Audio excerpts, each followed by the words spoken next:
colocar mais pra frente, perto dela, ali não tem problema. Só que você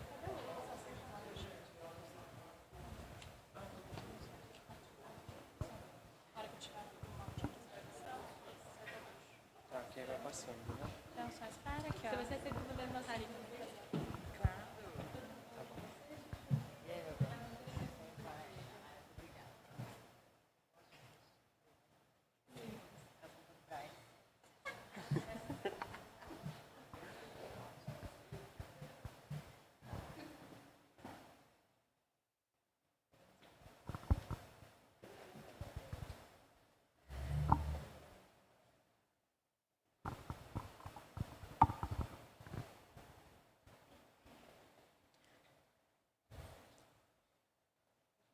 Boa tarde.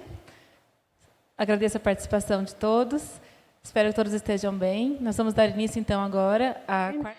And we are going to start our fourth session of the FGKD24. We have here to the front Rafael, who's going to present the cultural heritage management towards informed decision-making based on integrated HBIM GIS. Rafael and Eloisa Desencap. Hello, everyone. I'm Rafael Dionísio. I'm from the master degree at the State University of Campinas. I'm graduating in architecture, and this is proposed by me and my professor, and the title is Cultural Heritage Management. So the management of architectural heritage is a complex not only of one but many that were dated on the same date, so on the same period, and the scale is pretty complicated. So the integration of information in historical, that is Gabin, and the historical building information modeling is what's being adopted in this challenge. So our proposal was to explore this methodology and the application that is simple for visualizing the architectural patrimony. So we don't have this, neither computer to process all this data. So here our purpose is the Pampulha landscape, and there the management, our case is the Pampulha Art Museum, so they don't have labor, specialized labor, so we propose the integration and the application in a simplified manner. Our methodology in relation to HB modeling, we use the method proposed by Murph, McGovern, and Paiva. And for integrating the data of HB and GIS, we adopted the integrative methodology proposed by Vaca, and we increased this model. So here we have our study object, that is the Pampulha Art Museum. So all 4 buildings. And in relation to modeling, we use the 2D data in relation to Oscar Niemeyer original planning. And the modeling followed the standards based on the creation of plans and access. And we added customized info for this data. We created specific parameters, just like creation and identification of pilot programs, that also made the this model. So after that, we exported in FC model, and we integrated the safe software FME. And we don't have an automated process between HD and BIS. And until we can implement that at SIG, well known, but the BIM data, they are not visualized, only the geometrics. So we need to restructure and rewrite this data in relation to the SIG, that is the geodatabase model. So we integrate the IFC for the GDB and integrate the ArcGIS. And then we use the ACA software for data availability. Here we have an FME extension the data inspector, and they have two expansion. And in that data inspector, we use to view the FC model, and we can see all data, all metadata, and view if there is any missing information. And then we can go back to the rect modeling to correct mistakes. After validating, we input in the Workbank FME software, and we insert the FC model, and we predefine setups. It's not a data conversion that is automatic, but based on pre-definition, so it's semi-automated. So the workbench receives the data, and the geodatabase is the output. So the input is IFC, and we have this workflow in which workbench segments and classifies in classes and subclasses, and it reads for the geodatabase format. After the data conversion, we input in a 3-day layer at the HBIN Pro, and we can see not only the bin, but all attributes, data, and metadata based on the attributes table available by sharing. And we can see all buildings and all components. And enrich data with metadata that are descriptive, qualitative, that go beyond the bin use. So we integrated the geodatabase in the software, especially the ASBIN. There is a software web for data sharing. It's a free-based software, and we can see not only the HBIN,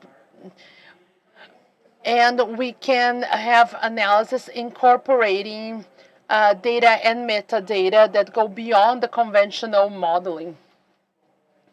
So that's what I had to share. Thank you very much.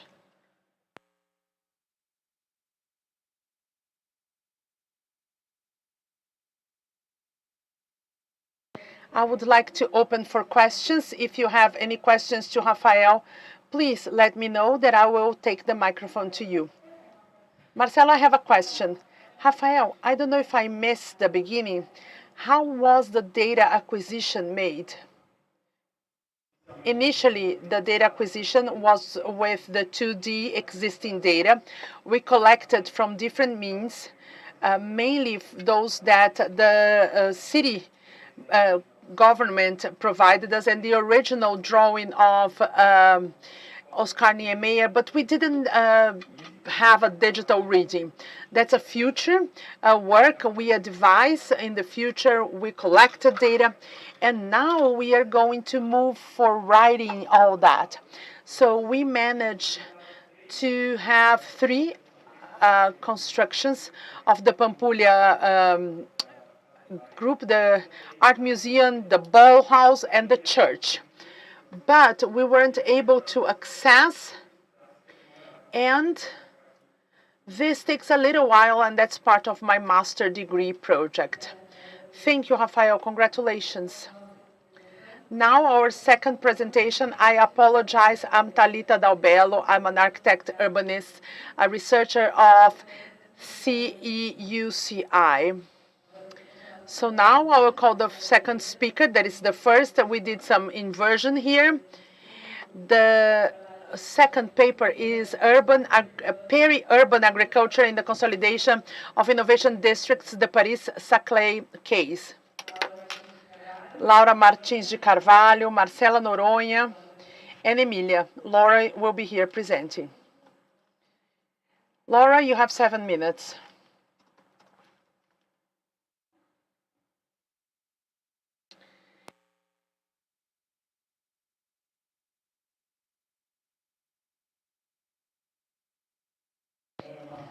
Good afternoon. Thank you for being here. I'm Laura Carvalho. I'm a researcher of CEUCI, an associated, and continue with the subject about the Paris-Saclay. I'm going to talk about the peri-urban agriculture and how that was done in the consolidation of the innovation district of this territory of knowledge, that is the Paris-Saclay. So the theoretical reference I've used was the same one in relation to the urban development based on knowledge, the kibbutz, the urban and peri-urban agriculture as an instrument for urban planning in order to analyze the Paris-Saclay field from the integration and articulation of those players involved in agriculture practices and environmental preservation. This is the four Alex. So it's the university, industry, government, and society. And we developed there the knowledge of society, and the society leverages and uses innovation processes for the development of technology and processes for these groups. So those are processes that in Brazil are pretty small. That's why we study those cases abroad. So the Brazilian context. So we can draw some parallels. In Brazil, we have technological parks of second generation. That is because of the development of major universities and research institutions that are present from the 1950s and 1970s, implemented in the outskirts of the city. Nothing related to the urban tissue, and there was no purpose of integrating the territory and the society. And what is the consequence? We have a contingency of technological parks of second generation already implemented in these peri-urban areas, but they are underused. Hence, as we have the process of urbanization that is huge, reaching those peri-urban areas, they become attractive and promising because there are a lot of free land favorable for expansion and installation of new research centers, business centers, labs, incubators, startups. And in many areas, we have agriculture production that already exists, or in this startup urban farms model, and a broad urban expansion. Here I'm going to show you what is the HIDS, the project Unicamp has from the farm. And you can see here that they have a lot of potential of agriculture potential, but it's not organic. There's no farmers there, family farmers, or any of these agriculture cultivation purpose. So the Paris-Saclay field is an example of fourth generation knowledge territory located on the outskirts of Paris.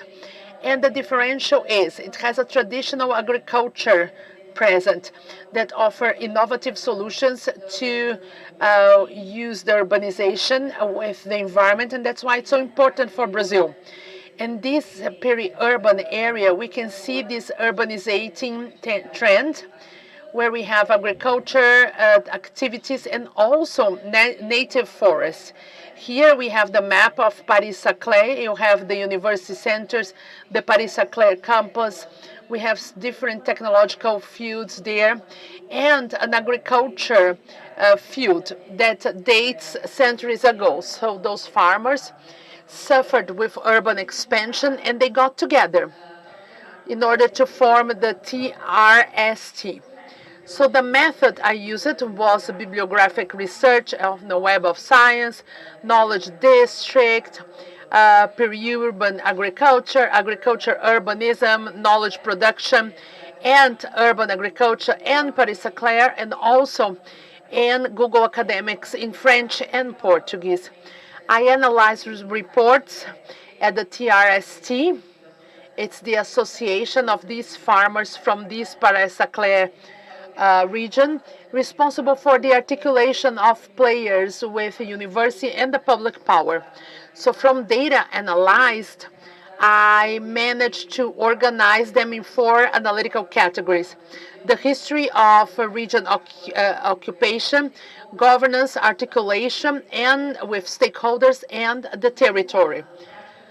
The results, so those historical agriculture practices from the year 2000, this region becomes a national interest area with guidelines to implement the respect and fostering of agriculture practices.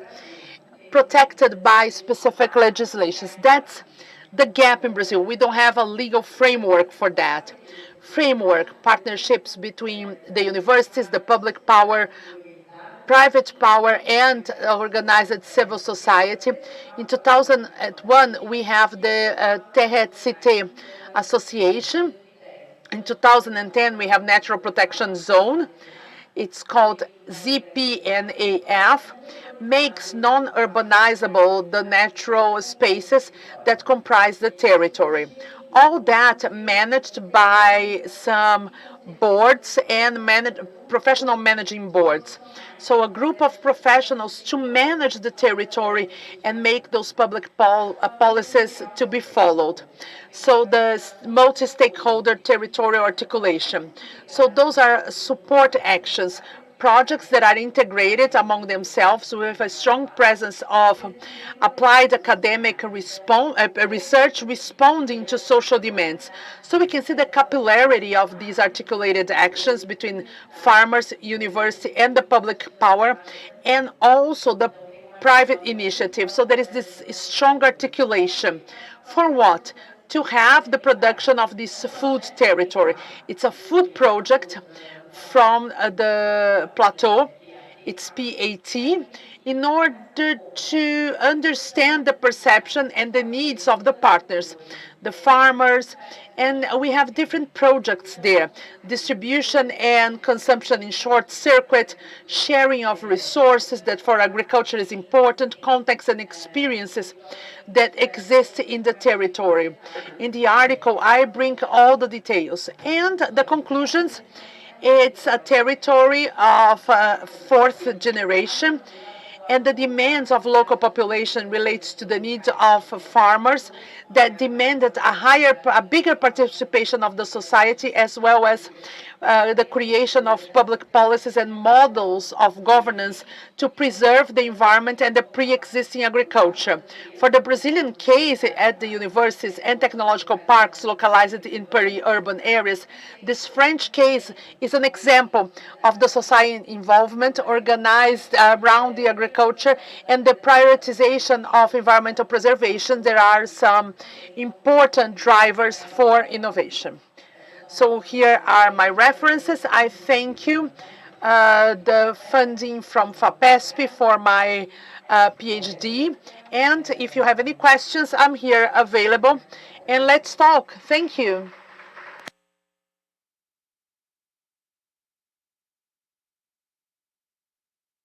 Any questions?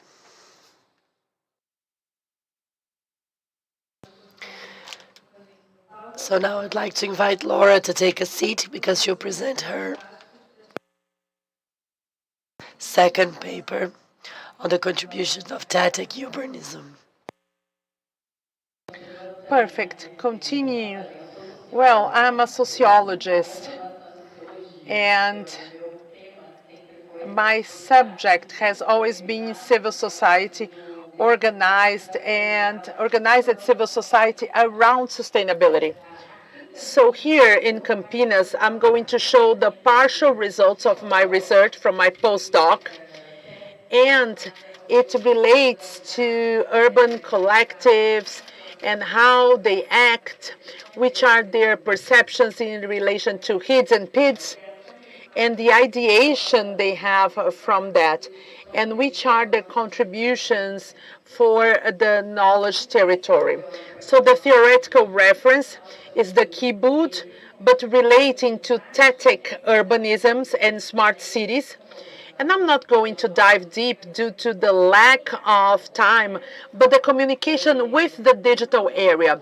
That changed the way groups of society articulate themselves, mainly through platforms, social media platforms, to articulate, organize, and spread their activities. So we are talking about Facebook, Instagram, among other platforms. So the subjects of my research, it's not an object when we are talking about people, are the collective of caregivers of APP and the popular brigade Cachorro do Mato.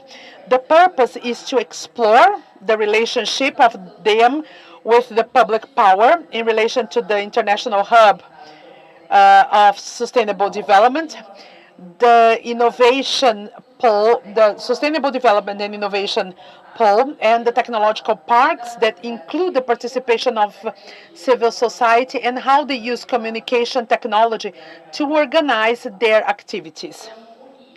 So HIDIS is a territory in which Unicamp acquired Fazenda Argentina Farm, to have a technological park. It's a campus to offer opportunities to implement sustainable goals, and a territory for knowledge and giving these opportunities for innovation as a territory management opportunities. PIGIS is a bill project that changes the zoning of the Sustainable Development Innovation Pole, including Barão Geraldo. There is a neighborhood here, and this is related to the city government and not the university. In several public hearings, the people living in the district state that the impact would bring traffic jams and lack of equipment for health, education. So it was a very important conversation. And PIDS includes the HIDS area, among other areas, with the commercial use or mixed use. So the territory would be mixed with the commercial use besides the one already used. Same map of HIDS, HIDS, and on the right, the PIDS, including Barão Geraldo. The method. Those are partial results of a qualitative research with exploiting characteristics, and there is the Brigada Popular and the Jardim Miriam APP. And I applied a semi-structured interview of two members of the collective. Data systematization, it's the collective history, the communication theories, the relationship with public power, private initiative and university, among others. Result. One of them, the Jardim Miriam APP collective, was done by the need of people using green areas. They had a lot of trash, they were degraded, so they started to clean, and today you have a huge community. The Popular Brigade has this first organization for the country. They were flabbergasted with all the burns and they had in the forest. They wanted to help, and they are working here. So they are used to spread the word and attract more people and engage with proposals. The relationship with public power is limited, and with the private initiative is limited, but we can have funding, and they all show that they intend to have more connections with professors, researchers, students, acting together in order to help their development and all that. So the perceptions about the technological parks and the response and innovation. So it's positive and PIDS negative. Usually they are associated to knowledge generation, that's the university, and the second, a project for real estate speculation. So it's a pretty negative point of view. In relation to the technological parks, it's part of ideation of collaboration with the university and companies for the development of technology. They've talked about applications to help in the activities, and they show these ideations with potential for the subject and the need to have more practical approach inside the university and the companies included with the technological parts, and all the social aspects that are already there are in the territory, and they have major potential to be addressed by the guidelines of innovation districts. So this is an embryo. Those are partial results that I'm presenting to you today. Well, anyways, we have different collective groups that I work with. I'm getting in touch, I interview them, and they have a huge collaborative potential. So the conclusions. So with the university, the dialogue is more feasible than with the public power. So we talk about positive partnerships. In relation to innovation, ideation, collaboration with companies and universities. And we have this practical approach, not only theoretical inside the university. Both collective groups show knowledge of their causes, participation, even not having all the aspects, and we are more involved with universities. However, there is a need to understand the specificities of the territory they work with and how these may have developed with social impact. And some references here. I thank FAPESP for funding, and they helped me to help me, and I'm open for questions. We do have a question.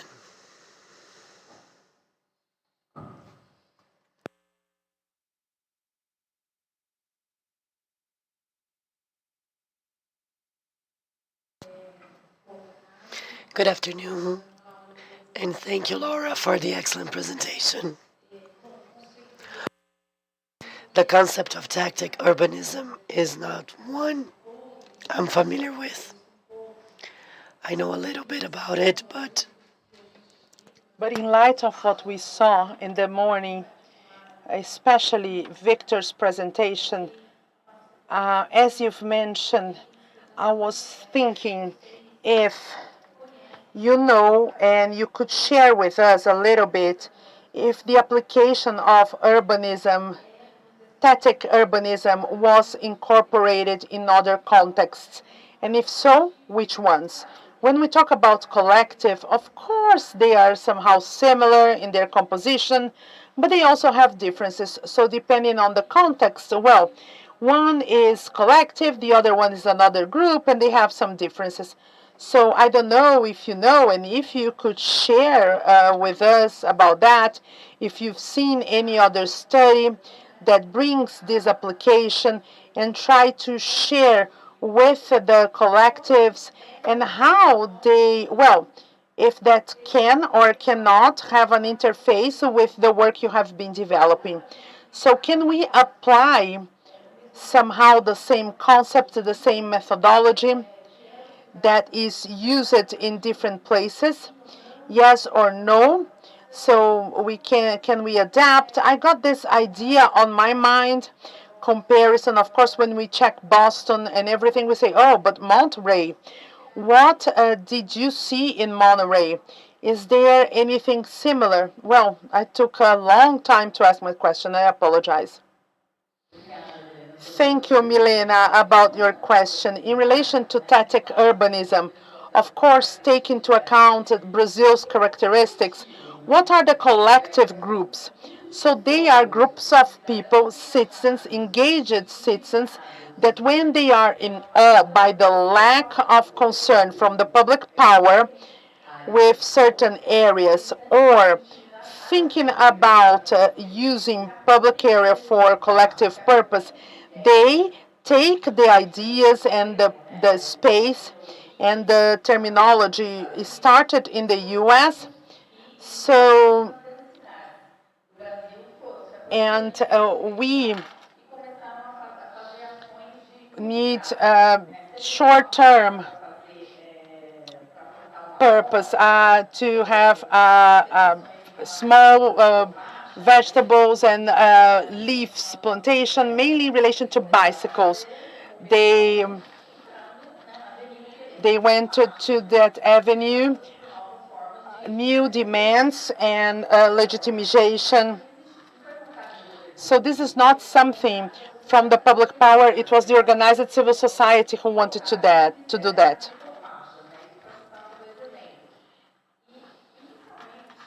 Initially, they had an artistic characteristic, interventions, and they reported about rights to the society, and they become more capillary for the occupancy of public spaces to change the dynamics, trying to find this sense and this belonging to this city. So there's no purpose to have this isolation. You spend time on your computer, you just eat, you don't know your neighbor, and so on. But you are there consuming. If you know your neighbor, you ask, what is that? The rivers and streets are collective. It's river hunters. What did they say? The springs, the water springs, and that was nowhere. The municipality didn't do a thing.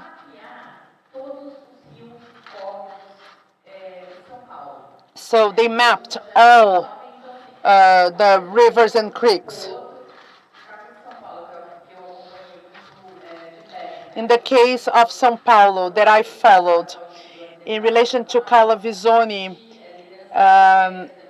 peripheral with political, so the static urbanism, they have this collection. Then they start to be part of the decision-making process with the public power. And they say, well, what they are doing is management. They also get the ideas and they push the agendas in the public power. So they have this law project and the actions are approved by the public power. And that's amazing because it relates to people who know their territory, they manage the territory, they have knowledge that the public sector do not have, so they are intelligence centers, mobile ones, you know. And it's not about replication. They can be replicated, but they already exist in their context. The issue is, how can you engage people in a cause?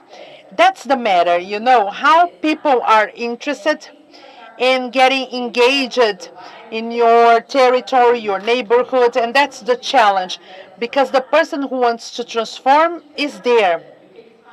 And they need to be together, and if the public power helps and prepare those public policies, and that's a major challenge. That part, it's the most complicated one. Thank you, Laura. Let's finish the questions for this paper here. Let's move to the next one. The next presentation will be online. So the game as a co-creative interaction option, the Recife Harbor. Letícia Mendes and Vitor Ribeiro. You can share your screen, Vitor.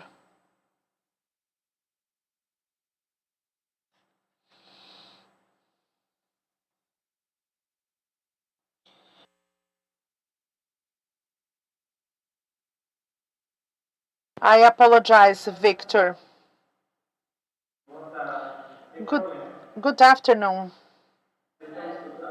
Can you hear me? Yes, you can share your screen. So, and I will let you know when 1 minute is missing for your to finish.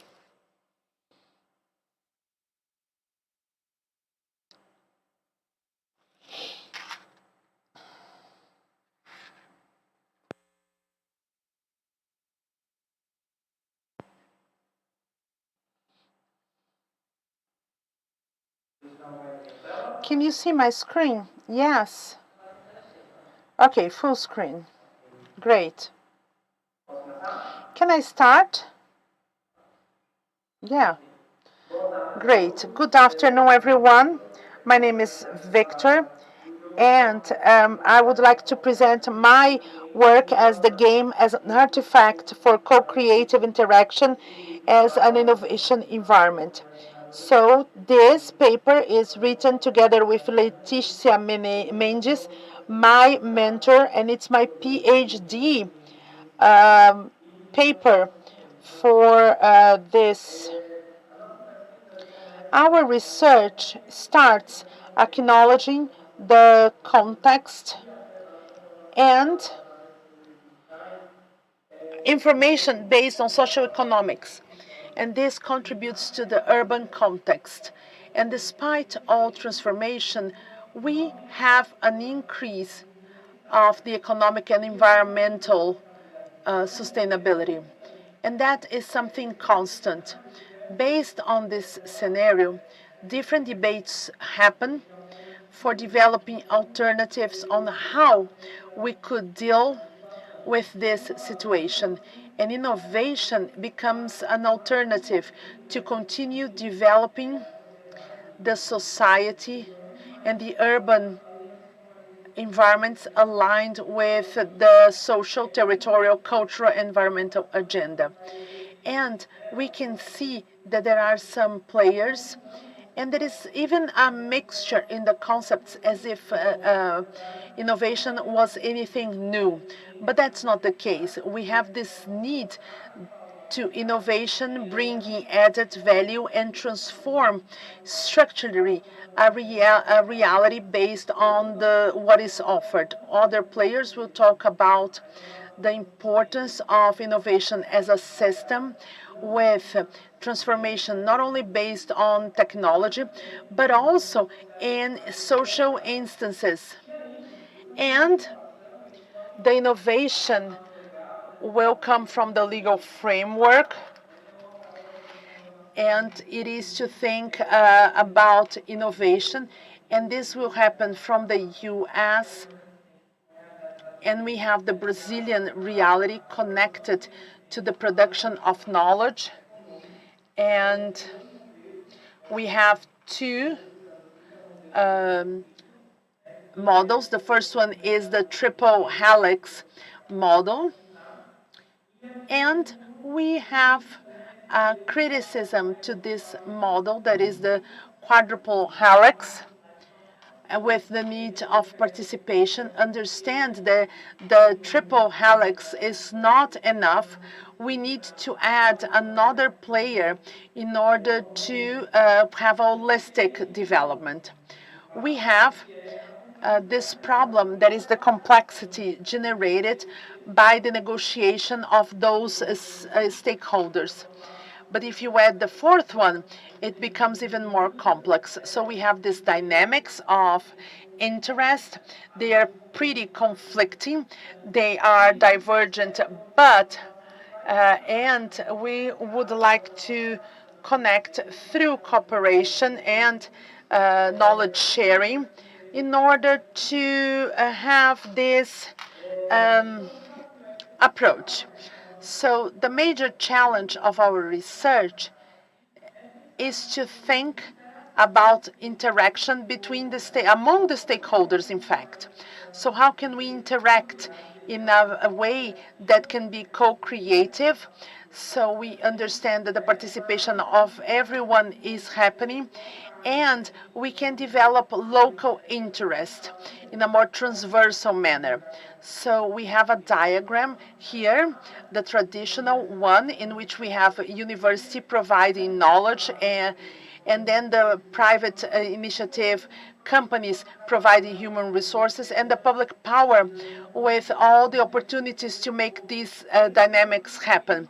And in the middle, the management nucleus, thinking about the way to do that. The purpose of our work is to study how the game can contribute for the process of co-creation among stakeholders. And we think about the type of games to be applied. And in the technological park in Recife, we use design science, in which we have this approximation, and we have this practice among the game structure and the innovation environmental structure. And this methodology, this study, the elaboration of a prototype and all the functions learned with the prototype. So we are betting on this game. So this will foster innovation. And the game structure foster the innovation. And we draw a parallel of some keywords that were pretty important for us to develop the dynamics I'm going to present. The digital port was an initiative created by the Pernambuco government, and it was created in the triple helix, and the game is based on the role play, in which each player will play a role in the innovation environment. Innovation environment we have in the metrics. 1 minute, Vitor. And it can also be applied in decision making. And the game is a round of negotiation. The purpose is to create partnerships. There are arrangements for those involved in order to have those involved. And we have that in a more didactic way. And it can be in the gamification and the purpose and social, environmental, and the demand that can be those territorial. So we have all the stakeholders that will collect the cards and will talk about the cards according to the game dynamics, and then they will use the objectives and the demands and the resources. So we can increase the arrangements between those three players so they can have agreements that will bring results. Here to the left, we have a line of consultancies that could agree or disagree with the arrangements, and if they are available to participate in those arrangements. So the civil society, NGOs, sponsors, and fostering organizations. So we have the white cards. So the idea is to assemble with the structure based on the articulation at stake. And our conclusion is that there is a versatility of this role-playing in moments that we have this need to mediate conflicts. And this can be ideological and everything. And this happens in the nucleus. And we want to propose that we have that with an interactive system. And it's not a game in which we have winners and losers. It's a collaborative game in which everyone has an important role. And the next phases of research are a physical description of this board game, so we can have ergonomy tests and all the pieces and the cards, and apply that together with a team, a multidisciplinary team, with those people in order to have that in the PhD course. I would like to thank you all.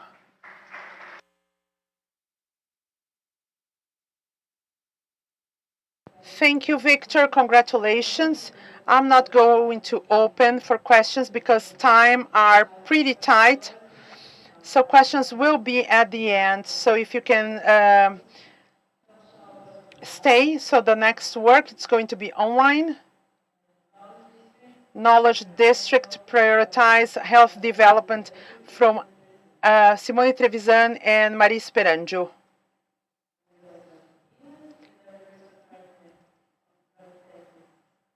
From the University of North Texas and the University of Campinas.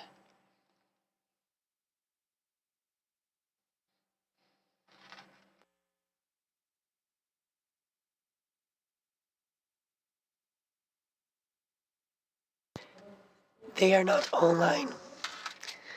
So I'll go to the next study, assessing and improving health policies in Campinas.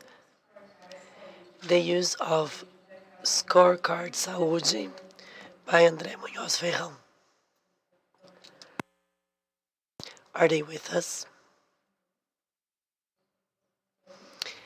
Next, assessing knowledge territory based on the triple bottom line, the Paris-Leclerc case, with Adriane Noah, Marcela Noronha, and Gabriela Celani from Unicamp.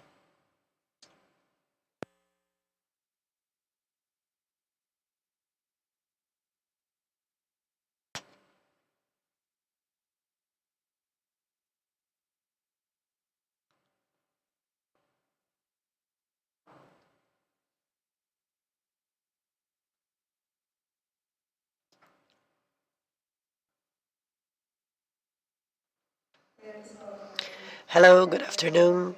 My name is Adriane. I'm a master's student at University of Campinas and a part of the CEUCI research team. This work was developed with Marcela Noronha and Gabriela Celani.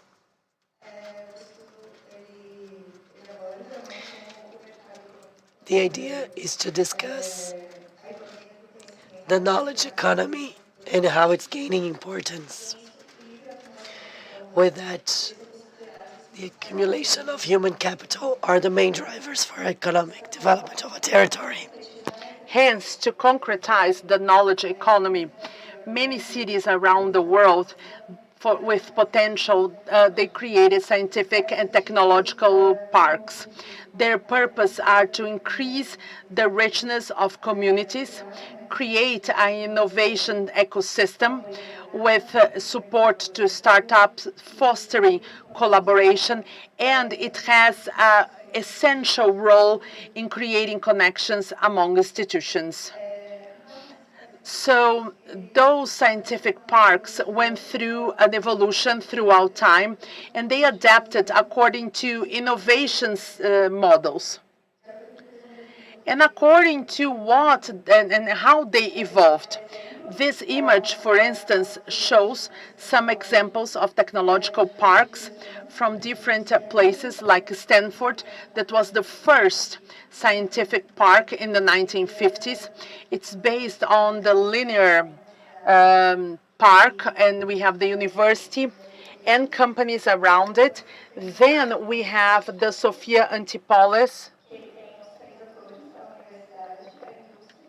It has the university, the industry, and the governance.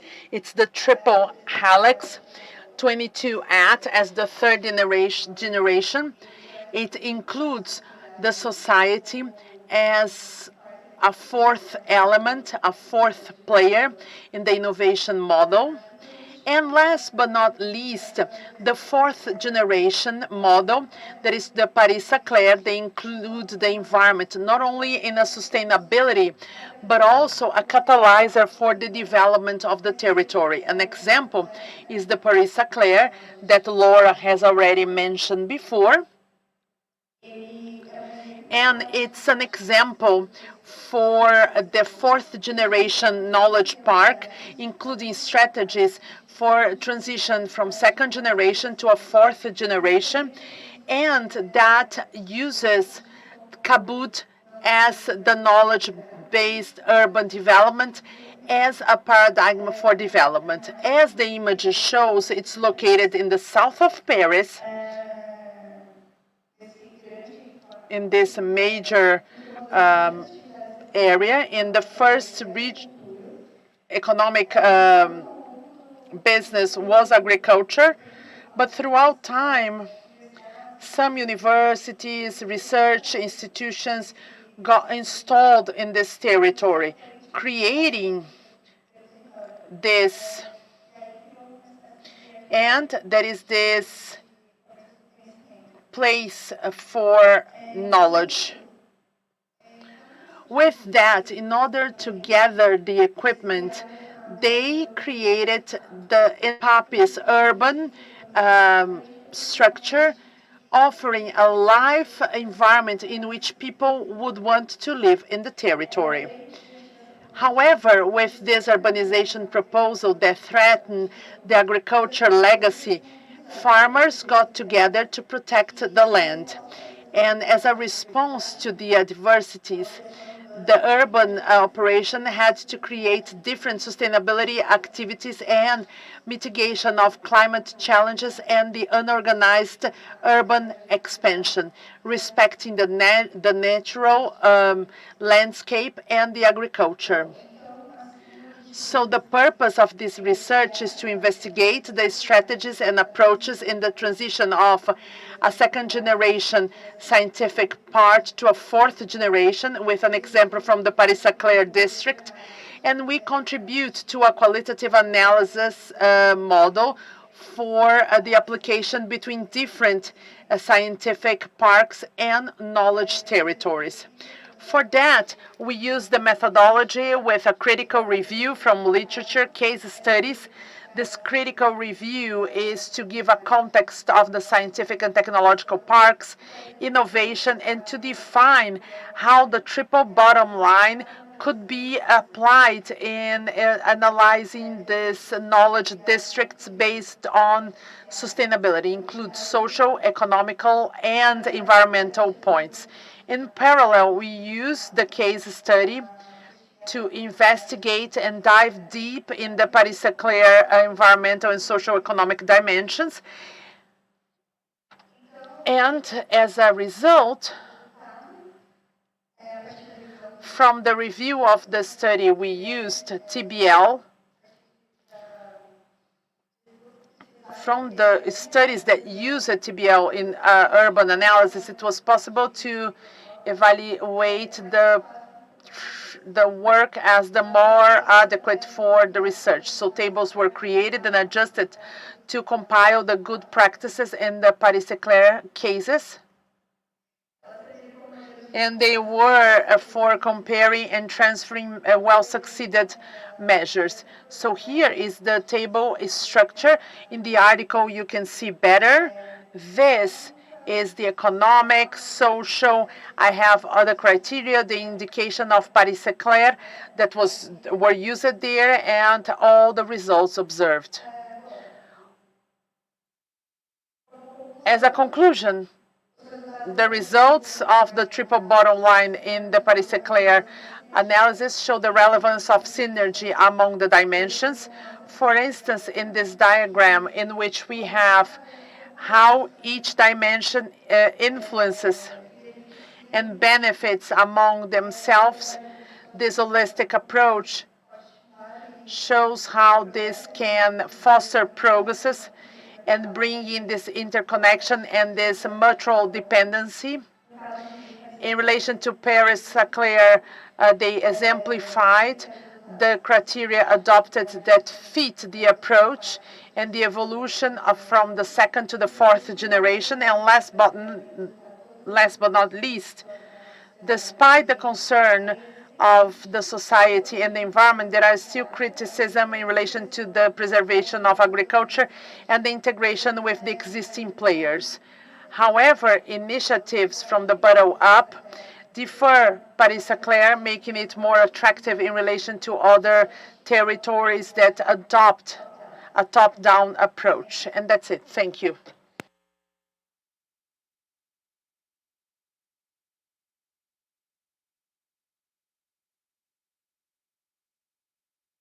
Questions to the end. So, knowledge districts for the healthy development from Simone Trevisan. Simone, are you there? Yes. You may share your screen. Good afternoon.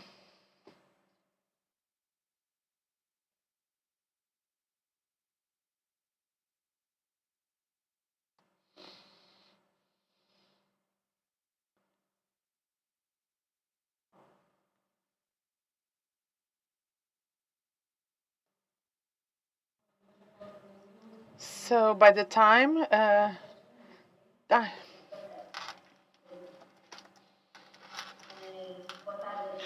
good afternoon, everyone. So today we are going to discuss the knowledge district that prioritize health development. I'm Simone Trevisan. I'm in my PhD from the North Texas University in the US, and this paper was written with Maria Esperanjo from Unicamp. Can you share the presentation mode, please? Well, for me, it is.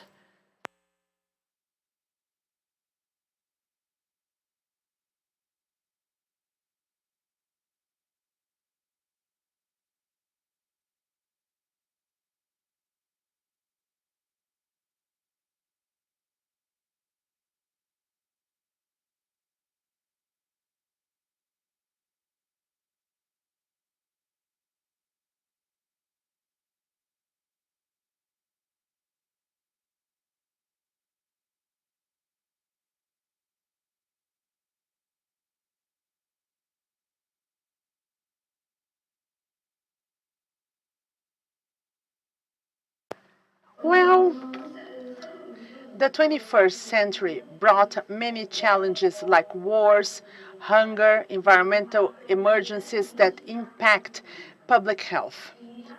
And the cities are quintessential to create a world that is healthier. And the search for well-being goes beyond the provision of medical services and infrastructure. Hence, we highlighted the importance of resilient, sustainable, and health environmental planning that may mitigate climate change, promote health in urban communities. This has to be taken into account, including social, economic, environmental, and cultural aspects, besides the social participation that is quintessential.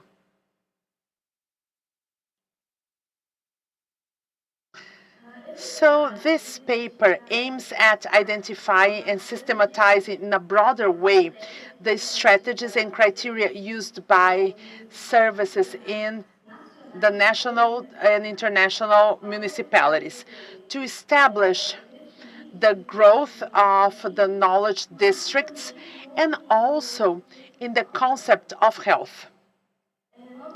We used an approach for case studies. We analyzed the practices of social participation and health and well-being indicators, and we include Conchal, Santa Bárbara do Oeste in Brazil, Plano, and Frisco in the US. We also used key documents for as a reference in our analysis. Those are the states in which the cities are located. Here we have the state of Texas in the US, where we have Frisco and Plano cities, and here where Santa Bárbara and Conchal are located. So we chose the Conchal and Santa Bárbara cities because both are part of the health municipalities, and they show a major concern with a health development in their activities. And Plano and Frisco were selected due to their high level of safety and lifestyle. Frisco, especially at this moment, it is in a process of implementing a knowledge district, now functioning as a hub. And we see this hub as a potential for evolving in a health development district, including innovation and well-being principles. The Healthy Knowledge District integrate the economic growth, innovation, but also well-being.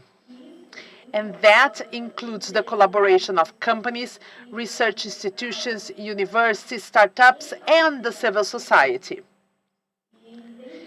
And it has to promote sustainable practices, resulting in a resilient community, harmonious, and with a perspective of what is healthy. There are some knowledge districts that currently have those healthy knowledge district principles with technological parks, universities, and research centers, but also green spaces and well-being programs. We have the Research Triangle part in North Carolina, USA. In South Korea, we have the Songdo International Business District. It's a smart city with a public transportation integrated system and access to leisure and health services. And another example, the Amsterdam Zuidas, and they have green spaces, public art, and cultural program. We prepared this table, and it's more described in the full article, but the purpose here is to determine the key features of the healthy knowledge district: integrated planning, knowledge-based solutions, active infrastructure and health,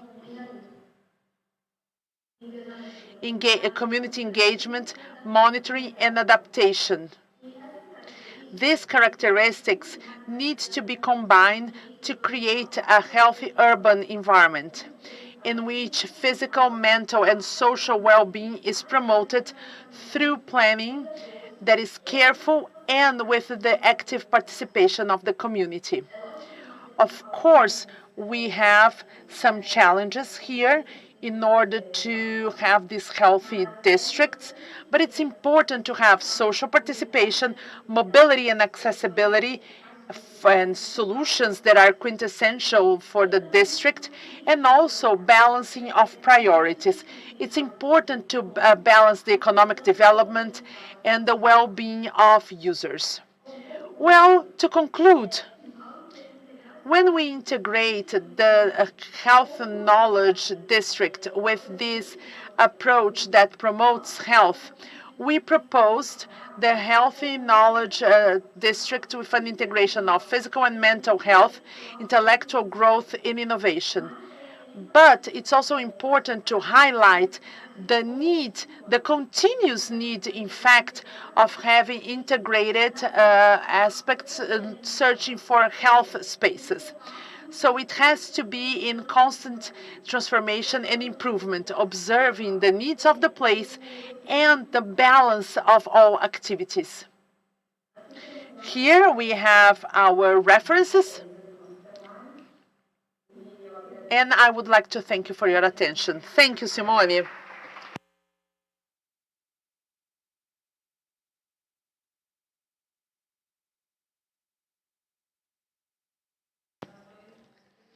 So now the next paper, Rodrigo Bandrini Góes and Ana Maria Esperandio from Unicamp. Rodrigo, you can share your screen, please.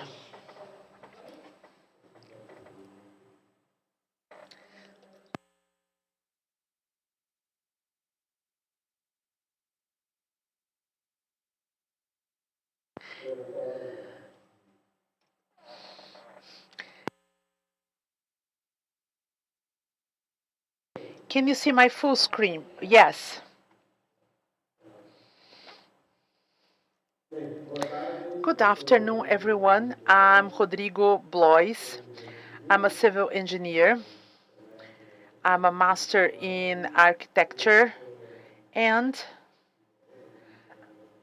I'm in my PhD, and I'm graduated in civil engineering, architecture, and urbanism. Can you be closer to the microphone, Rodrigo, sorry.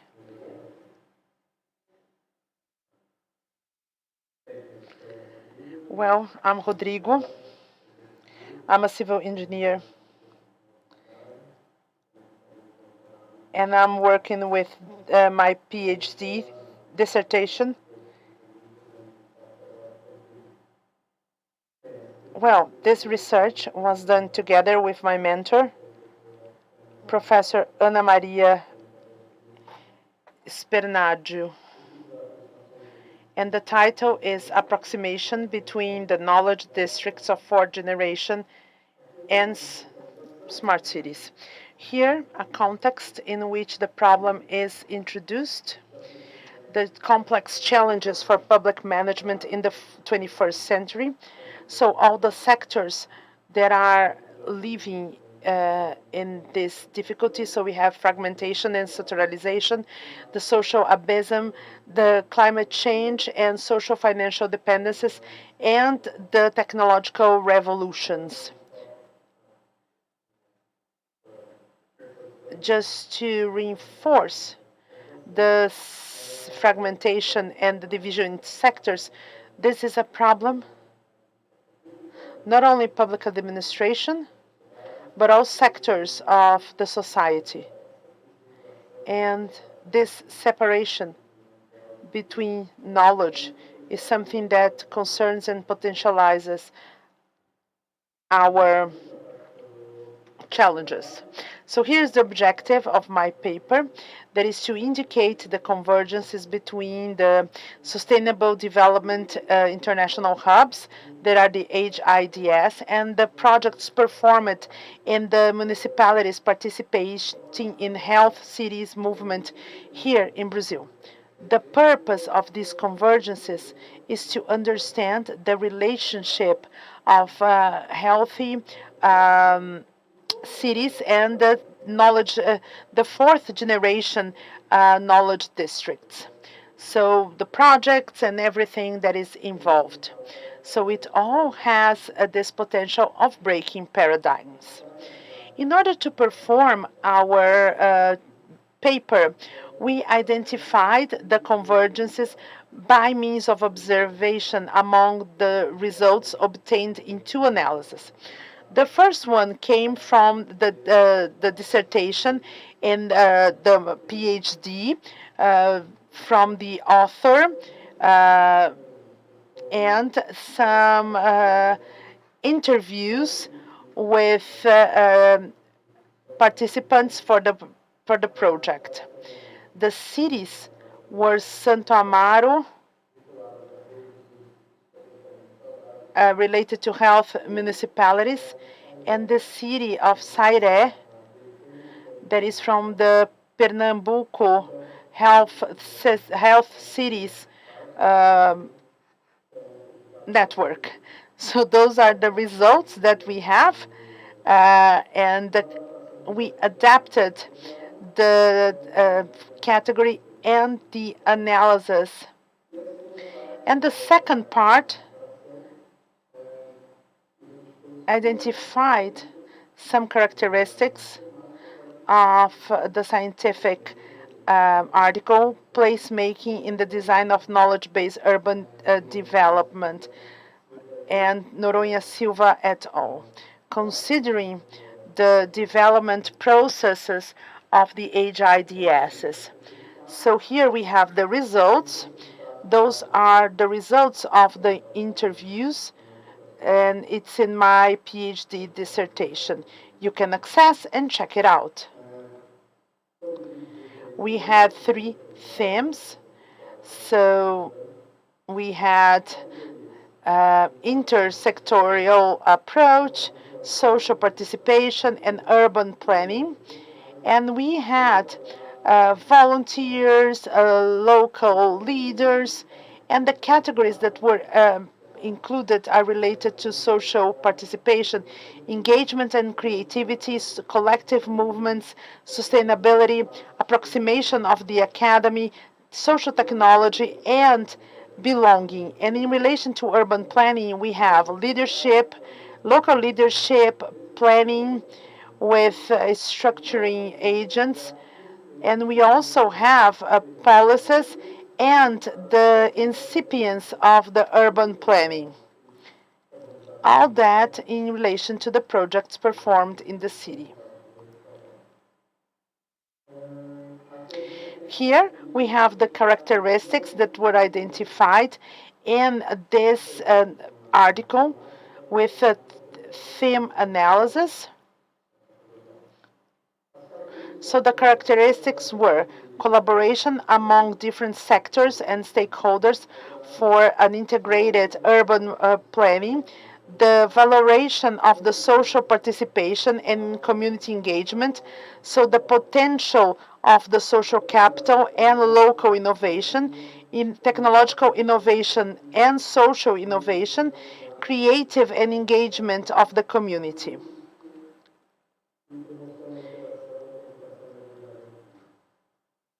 And here we had the comparison. It's not a comparison, but a parallel we drew between the categories of the interviews and the characteristics identified in the article we used as our base.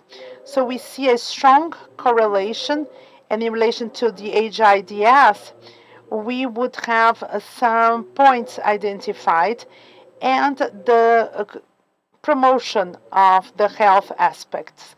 And now our conclusions. So it's a summary, of course, and un minuto, Rodrigo. So here we have that in both proposals, the urban planning is highlighted by the importance of rooms that may contribute for population well-being and the promotion of quality of life.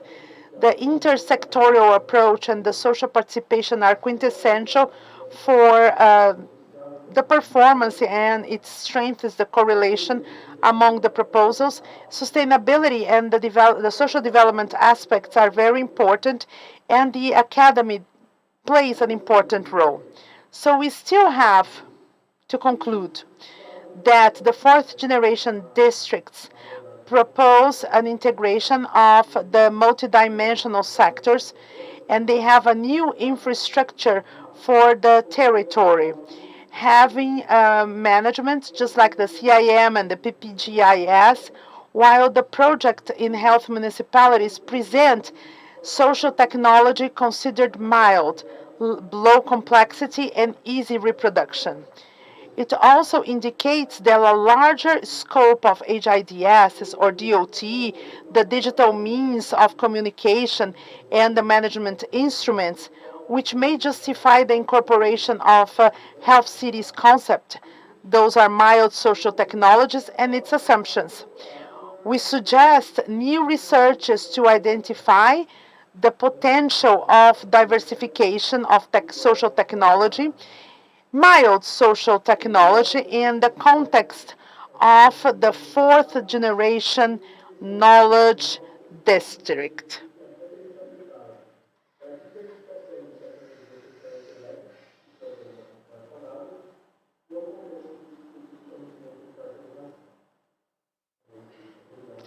That's it. Thank you very much.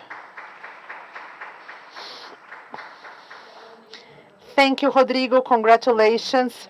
We are leaving Q&A to the end.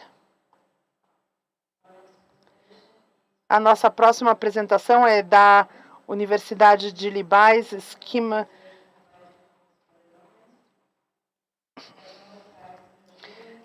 Technological Parks na Nigéria. Por favor, Dr. Hermet, o senhor pode ouvir? O senhor pode compartilhar a sua tela? Olá a todos. I am Imad colleagues. He will present the paper.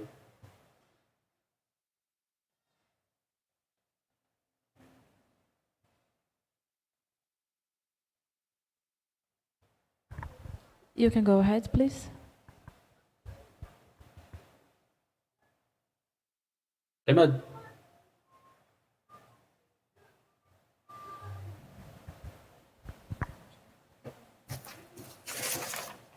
Are you hearing?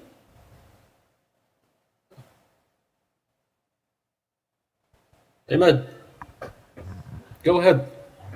Vas-y, Imad. I think he has a connection issue.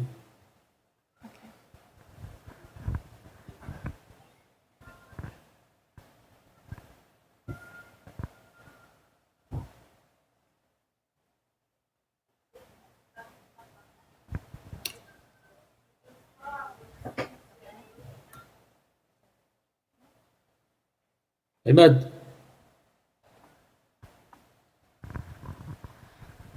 Do you want us to go ahead and then we can come back to you? Are you having connection problems? I think he has connection problems, yes. Would you like us to go ahead with the other presentation and then we can come back to you? Yes, please, yes. Yes? Okay, thank you. Yes, thank you, yes. Então, passamos para o próximo trabalho, depois voltamos nesse. O próximo trabalho é... The next paper is an ecological approach for the maintenance of biodiversity and quality of life in cities. Sônia Alves, Jéssica Cunha, and Maria Cristina Gaglioni.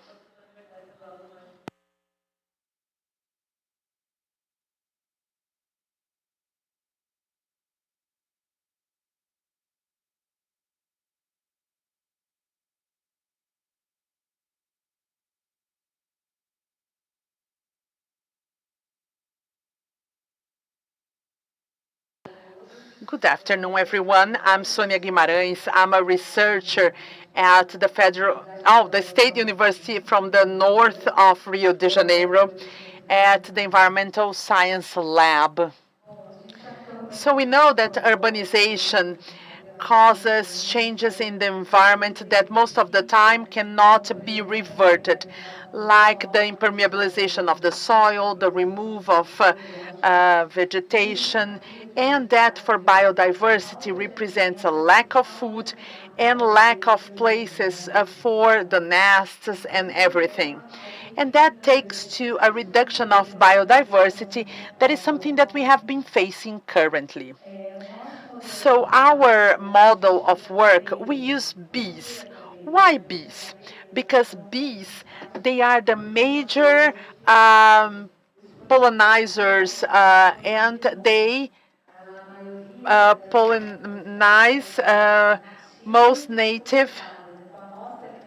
So our food depend on this pollination.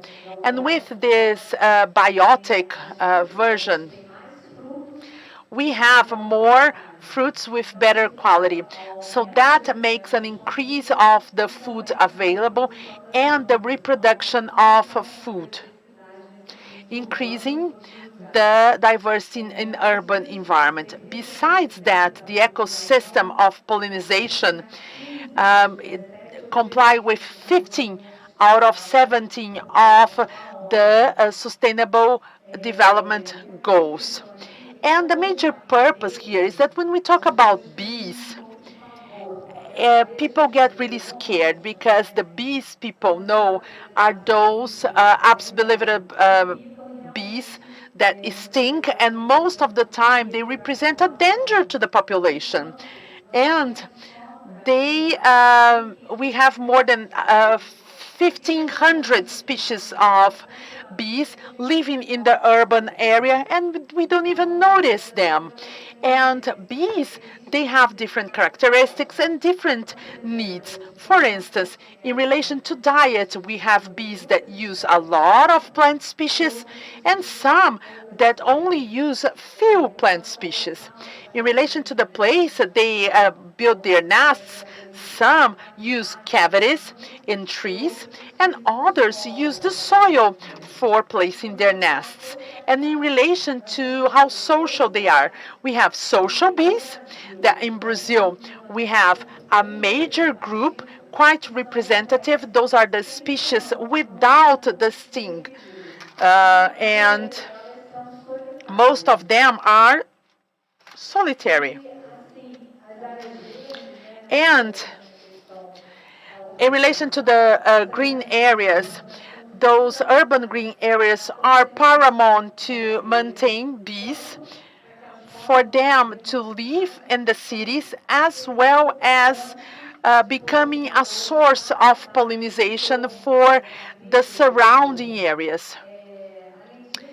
And besides that, green areas are quintessential for human well-being and preserve the biodiversity.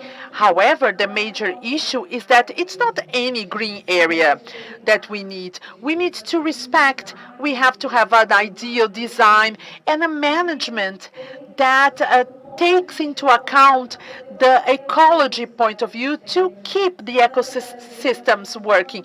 Otherwise, green areas won't be maintained and they miss their functionality. And then in 2021, I've published this paper. Using all the squares in the cities I live, Campo dos Goitacazes, in the state of Rio de Janeiro, I studied 12 squares to check how they were, how the bees were behaving, how they would respond to the conditions of the squares. So I evaluated the internal conditions of the green areas and the surroundings. And we saw that the major positive points for bees are the flower coverage and the richness of those flowers. And bees are impacted negatively mainly by constructions. Here I used these buildings with more than 3 floors. But they affect those that build their nests in the soil, and the lonely bees, the ones that are most common, as I've mentioned.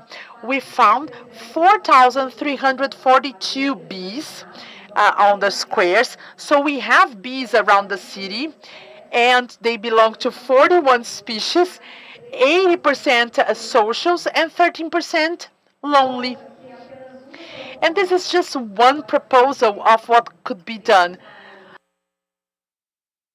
in the urban area to preserve diversity and general pollinizers. This is the building where we have our lab at the university. Where we got to the building, it was just like that. And we planted many species of plants with flowers, different colors, sizes, formats. And now, with this picture, you cannot even imagine how beautiful it is. And then we enriched the environment, offering places, first of all, foods with the flowers, and also places for the bees to build their nests. So we have those bee hotels, and for the social bees, the ones without the sting, we have those baits that we make available, and they can build their nest there in case there is no cavity or trees for them to build their nests. We are still checking the results. We have the hotels already available. We have these trails in 5 places, 3 schools, that building, and another small forest in the city. And so far, 56 species of plants and 1,288 cavities were occupied. 30% of the species that were found in the city, they already built their nest in our experimental area, and we are still working hard on the top of that. And what do we recommend? Knowing the moment we are going through with this climate emergency, we need to prepare the environment for bees, and we are preparing a better environment to all of us. So we recommend to increase the richness of species when planning the urban areas, and vary the types, the morphology, and also the habit of these plants. We must privilege the use of native plants. We are using exotic because this can cause problems when they replace native plants, and make structures available to provide places for them to build their nests, keep those soils that are permeable, not only for bees but other animals, and when we have room, use them for environmental education and awareness of people for the importance of biodiversity, the importance of keeping the environment healthy for all species, not only human beings. And that's what I had to share with you. I would like to thank you for your attention, for the opportunity of being here with architectures and bringing a little bit about our concern as biologists and ecologists. And that's it.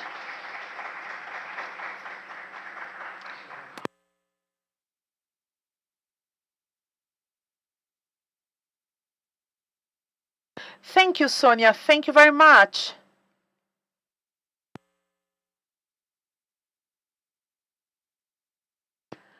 Doutora Amete, o senhor está aí agora? O senhor está pronto? O senhor pode compartilhar a sua tela? Maravilhoso. Vamos lá. Okay. Hello, professors. Allow me to take this opportunity to thank the organizing committee for their kind words exchanged by email and for organizing this conference on the territories of knowledge, which is currently a major challenge for the economic growth of countries in a knowledge-intensive regime. To this end, my article today entitled Technology Parks in Algeria, Catalysts for Harnessing Tacit Knowledge, prepared by my co-authors Siham Jou, Abdelkader Hamadi, and Younes Farj, contains the following sections: Introduction, methods, results, and conclusions.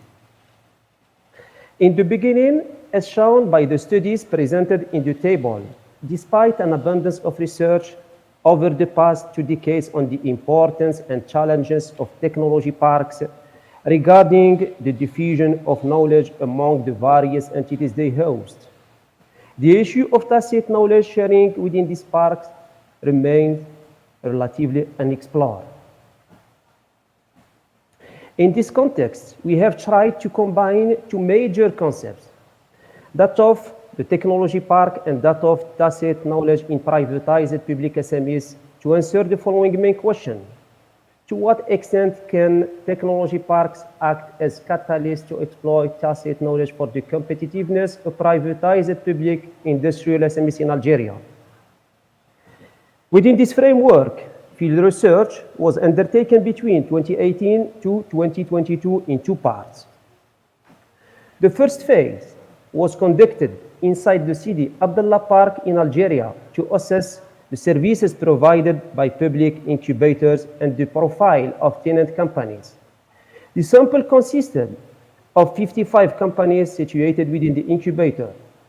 The second part was carried outside the park and focused on privatized public SMEs in the industrial sector to see the loss of tacit knowledge through a sample of 80 people was composed of managers and workers who took full retirement, early retirement, downsizing in the form of voluntary departures with negotiation. In this research, we adopt the triple helix model of innovation. This model refers to a set of interaction between the university, industry, and government. The results inside the Sidi Abdallah Park in Algeria, according to figure 2, shows the diversity of incubated companies. The diversity of the incubators' activities means that project holders occupy first place with 80% of respondents. Startups created within the incubator represent 15% of our sample, while an external startups contribute 5%. The figure 3 shows that among the services provided by the Sidi Abdallah incubator, advice and strategic support take first place in the technological, legal, economic, and financial fields, with over 37% of startups surveyed confirming that they benefit from these services. In second place are marketing and economic training courses with over 26%. In third place, assistance in identifying and finding public and private partnerships with over 20%, followed by financing services with over 14%.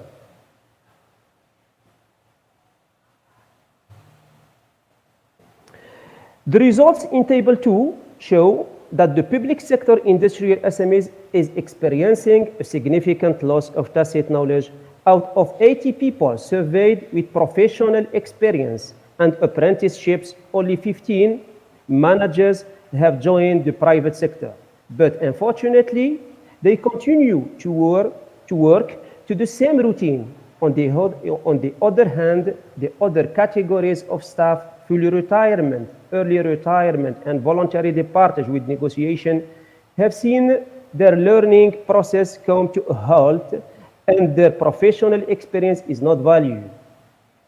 In conclusion, the results of this research reveal two advantages in terms of the development of technopoles in Algeria through the creation of new structures to preserve this heritage of tacit knowledge, and in terms of the development of public SMEs through the hosting of this type of company. This insight not only sheds light on the evolving landscape of knowledge dynamics within the Algerian context, but also present compelling avenues for enriching the process surrounding the development of technopoles. And this field of research needs to be explored in greater depth to try and identify how tacit knowledge, which is the most valuable for companies and which is dispersed between collocated companies, is in fact an essential element for the economic in order to arrive at universal definition of technology parks. And thank you for your attention. I think I will leave my co-author Hamadi is present with us today, so it can part with us. Thank you very much.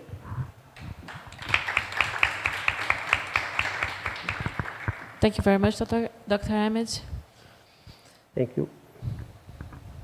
Encerramos nossas apresentações, então gostaria de... This is the end of presentations. We have time for one or two questions.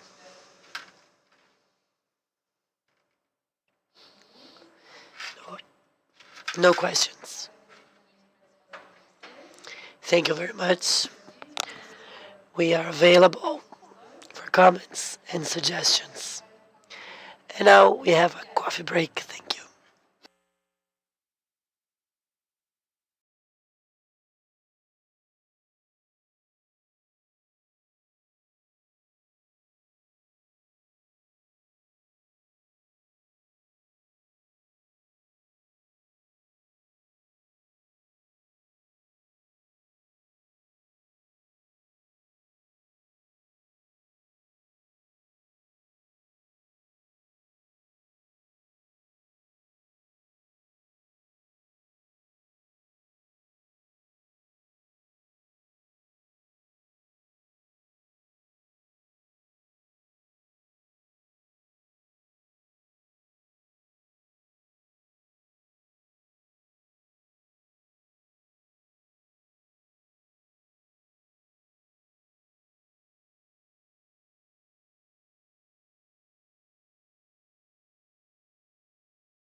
of 15 minutes of the results from the charrette.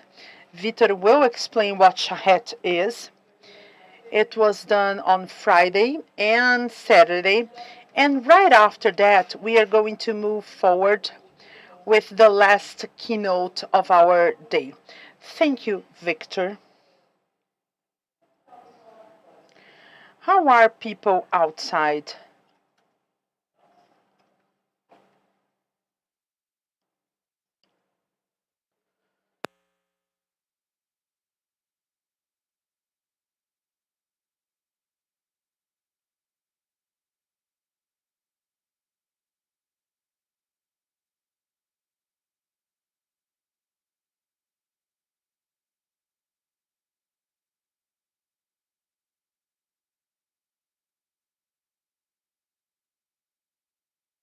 So I will resume so we won't be late. For those who doesn't know me, I'm Vitor Kinazi. I'm a partner architecture of Sasaki in Boston. I was invited by Gabi to have a lecture you saw today, and I had the chance to work with students and non-students in an exercise we call charrette. People know as hits, that it's at the cover of our presentation. A brief presentation to talk about the work we did. That was a 2-day work. And it's only a short period of time to deal with complex things. And this land has many aspects, some visible, some invisible, related to regulatory issues, limits, and everything. And what you can see here is the geographic limit that we can see to the left, the Unicamp campus, on the bottom, Pucamp Sirius, that is this round building, very big, and many other uses around, and it's part of this polygon that is the hub.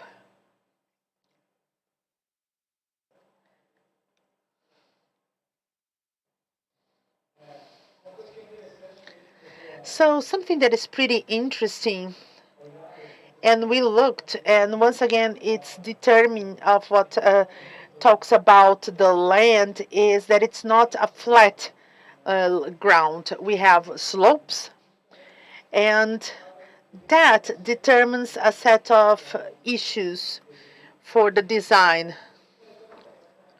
And this is a maquette at the Innova, and this is designed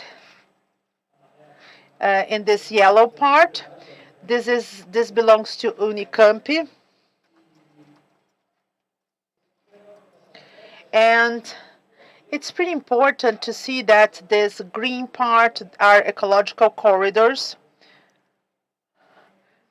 And they create this green belt inside the head area. So just to show, what is a charrette? A charrette is an exercise to design, a very intense. It's not something long. It's a 1 day or exercise or a couple of hours. Everybody collaborates. You design, you check which are the major issues, and you have those first conceptual ideas. It's not to bring solutions or to draw projects, but to have a good understanding of all the essential things that should be taken into account for a future project. So those are the participants. Part of the program was a set of presentations. I had a presentation about innovation ecosystems, projects that I developed in the US, internationally. Gabi was also there, talking about the history of redes. She has been pretty involved on that. She has great knowledge in the area. All that brought this base for participants to start having ideas. We visited the land It took what, 3 hours, right? For you to understand the size of the land, only the Argentina farm, 140 hectares. It's pretty extensive, and the hits is even bigger. We had the privilege to get to know the land, how complex it is, and understand all the ecological system. We brought a drone to fly, so we had the ecologic system. So it's not a shallow ground. So we understood the equipment, the fixtures, and this closeness with innovation poles, research centers. This is the CPQD. It's the former Telebras. We have innovation things embedded, and it has this limit with the Argentina farm, and it has a cultural heritage, and we have all that included. So it's a pretty rich area in relation to what we already have in the area. And the most important issue that we discussed is the relationship with the whereabouts. And this is the land, the Innova with the Argentina farm, and this is the Unicamp campus. So this proximity is critical. It's quintessential to think about connectivity, mobility, how you have those environment closer one another. So it was a pretty fun process, you know. And Gabi, Lucien, who's a professor in São Carlos, we were pretty hands-off. Everyone has its own idea, and we separated the groups in 3 axes. One connected to urban connectivity. The other one focused on existing usage and how to catalyze synergies among these uses and future uses. Which ones can be suggested for a future. And another team looking at a natural system and the topography, trying to simplify the exercise of the teams. So each team had their own job. At the end of the day, we had a presentation. Everyone presented their first ideas. We designed together. And the idea was that at the end of first day, we had a context, a diagnosis, not only of the existing conditions, but also opportunities for the kids, more conceptual, of course, and then the groups separated, and each one went to develop their own ideas. It's a pretty conceptual scheme, you know. So it was basically half a day to understand the land, and then one day to start designing and drawing some ideas. So you can see here, and maybe I will present the first group. I have representatives of the second group. They will have a quick presentation. But the first group, looking connectivity, they mapped all the existing uses in the area and the lack of connectivity that we have at the hits. It's not something connected of access and streets. And they started to think in a pretty conceptual diagram, which are the connectivity axes, how can you join these different research centers, universities, which are the connections, the priorities. This is not in the scale of the macro lot. And how this would be and the type of uses that could be done. A set of limits were found, and I believe after the group of users can discuss a little bit better. But one thing that was pretty important is how to bring diversity of public equipment, housing, and which type of amenities, urban amenities, we could bring in the future of this area. So let me hand the floor to you. Well, hello. We were part of the second group, and in relation to Charette, we raised some opportunities. We saw some challenges in relation to synergies and uses. And it was pretty clear for us the barriers we would have, physical barriers as well as invisible barriers, a red tape barrier or connections that do not exist. And we saw as a major opportunity the land as a connection articulating the territory and the universities like PUC and Unicamp. We saw as an opportunity the Innova being the heart of this land. And we saw the uses that were limited in relation to Fazenda Argentina Farm, because the uses dedicated to public land, we wouldn't be able to promote urban life as we wished. And from that point on, we brought ideas of access that brought active facade. And in this last map, the synthesis, our idea was to promote that and relate to that active facade. So in residential areas that we think there's a need and there's a moment of a major opportunity to bring urban life, active facades creating routes related to the area of ecologic system, parks, equipments, all that was related to the three groups. And we saw a great opportunity and the create of active facade close to the Argentina farm in order to bring the urban life and this willingness to permeate this space and have that as an entire thing. And that's it, I think. Well, part of the work of students, and I will quickly add, was to bring some references, not only designing, but bringing examples that were relevant. This is a project from Paris Sinclair, opportunity to deal with the landscape. Well, pretty interesting, with the student contribution. The third group, there's no representative of them here, so I'll just sum up. They were totally focused on natural systems, topography, among others.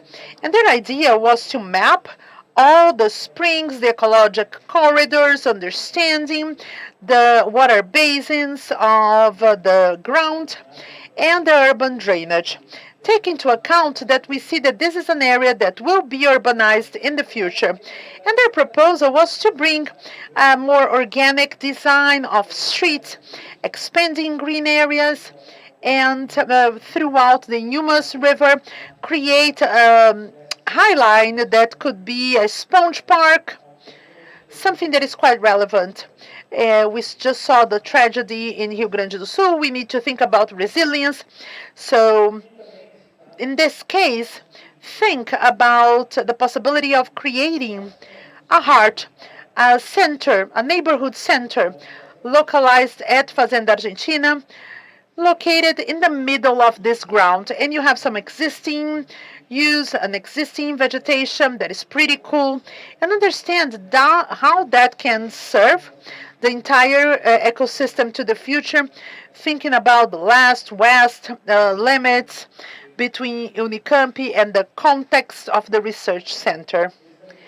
They also brought some interesting references, some local cases in Florianopolis of how they use the ecology that exists as a barrier. You see the possibility of going beyond those corridors, allowing human connectivity and also connectivity with the inhabitant of fauna and flora in this land. So to finish, it was a pretty fun exercise. Everybody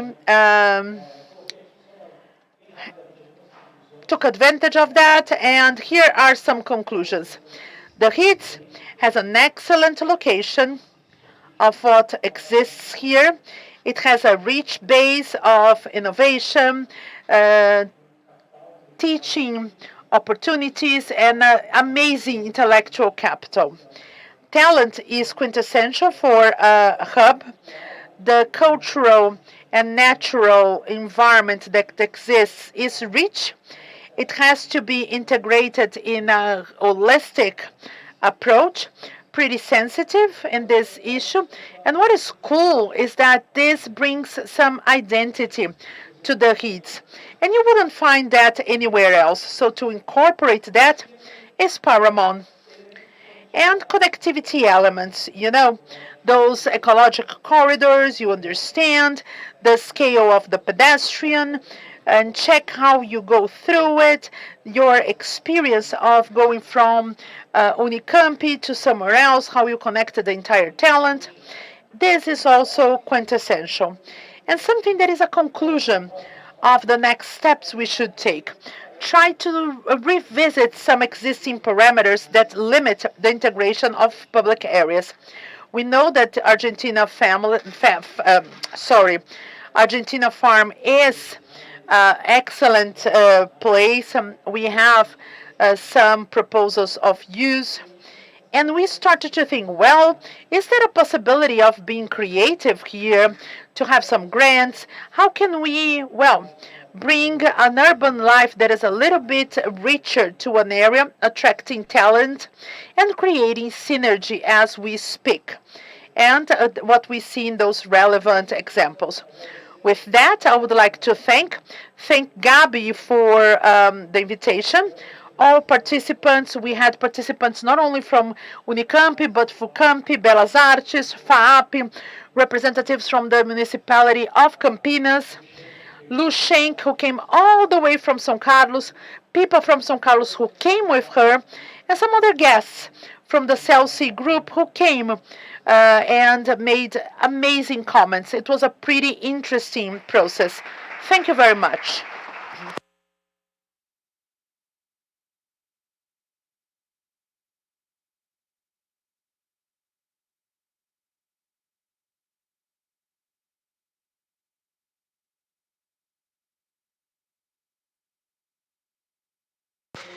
Thank you.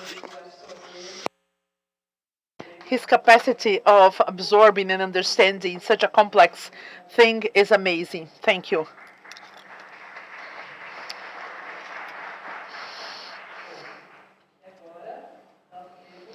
Now we have our last activity of the day.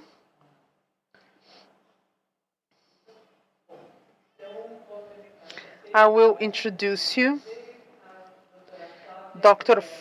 Flavia Curvelo Magdaniel. She works at the City Hall of Aya, and she has this amazing work on Till Death, how to relate the campus and the innovation in, centers with the city. And that's what we want to do here. So her CV, her resume, you can check at the website of our event. So we won't waste some time and hand the floor to Dr. Flavia. Thank you, Dr. Flavia.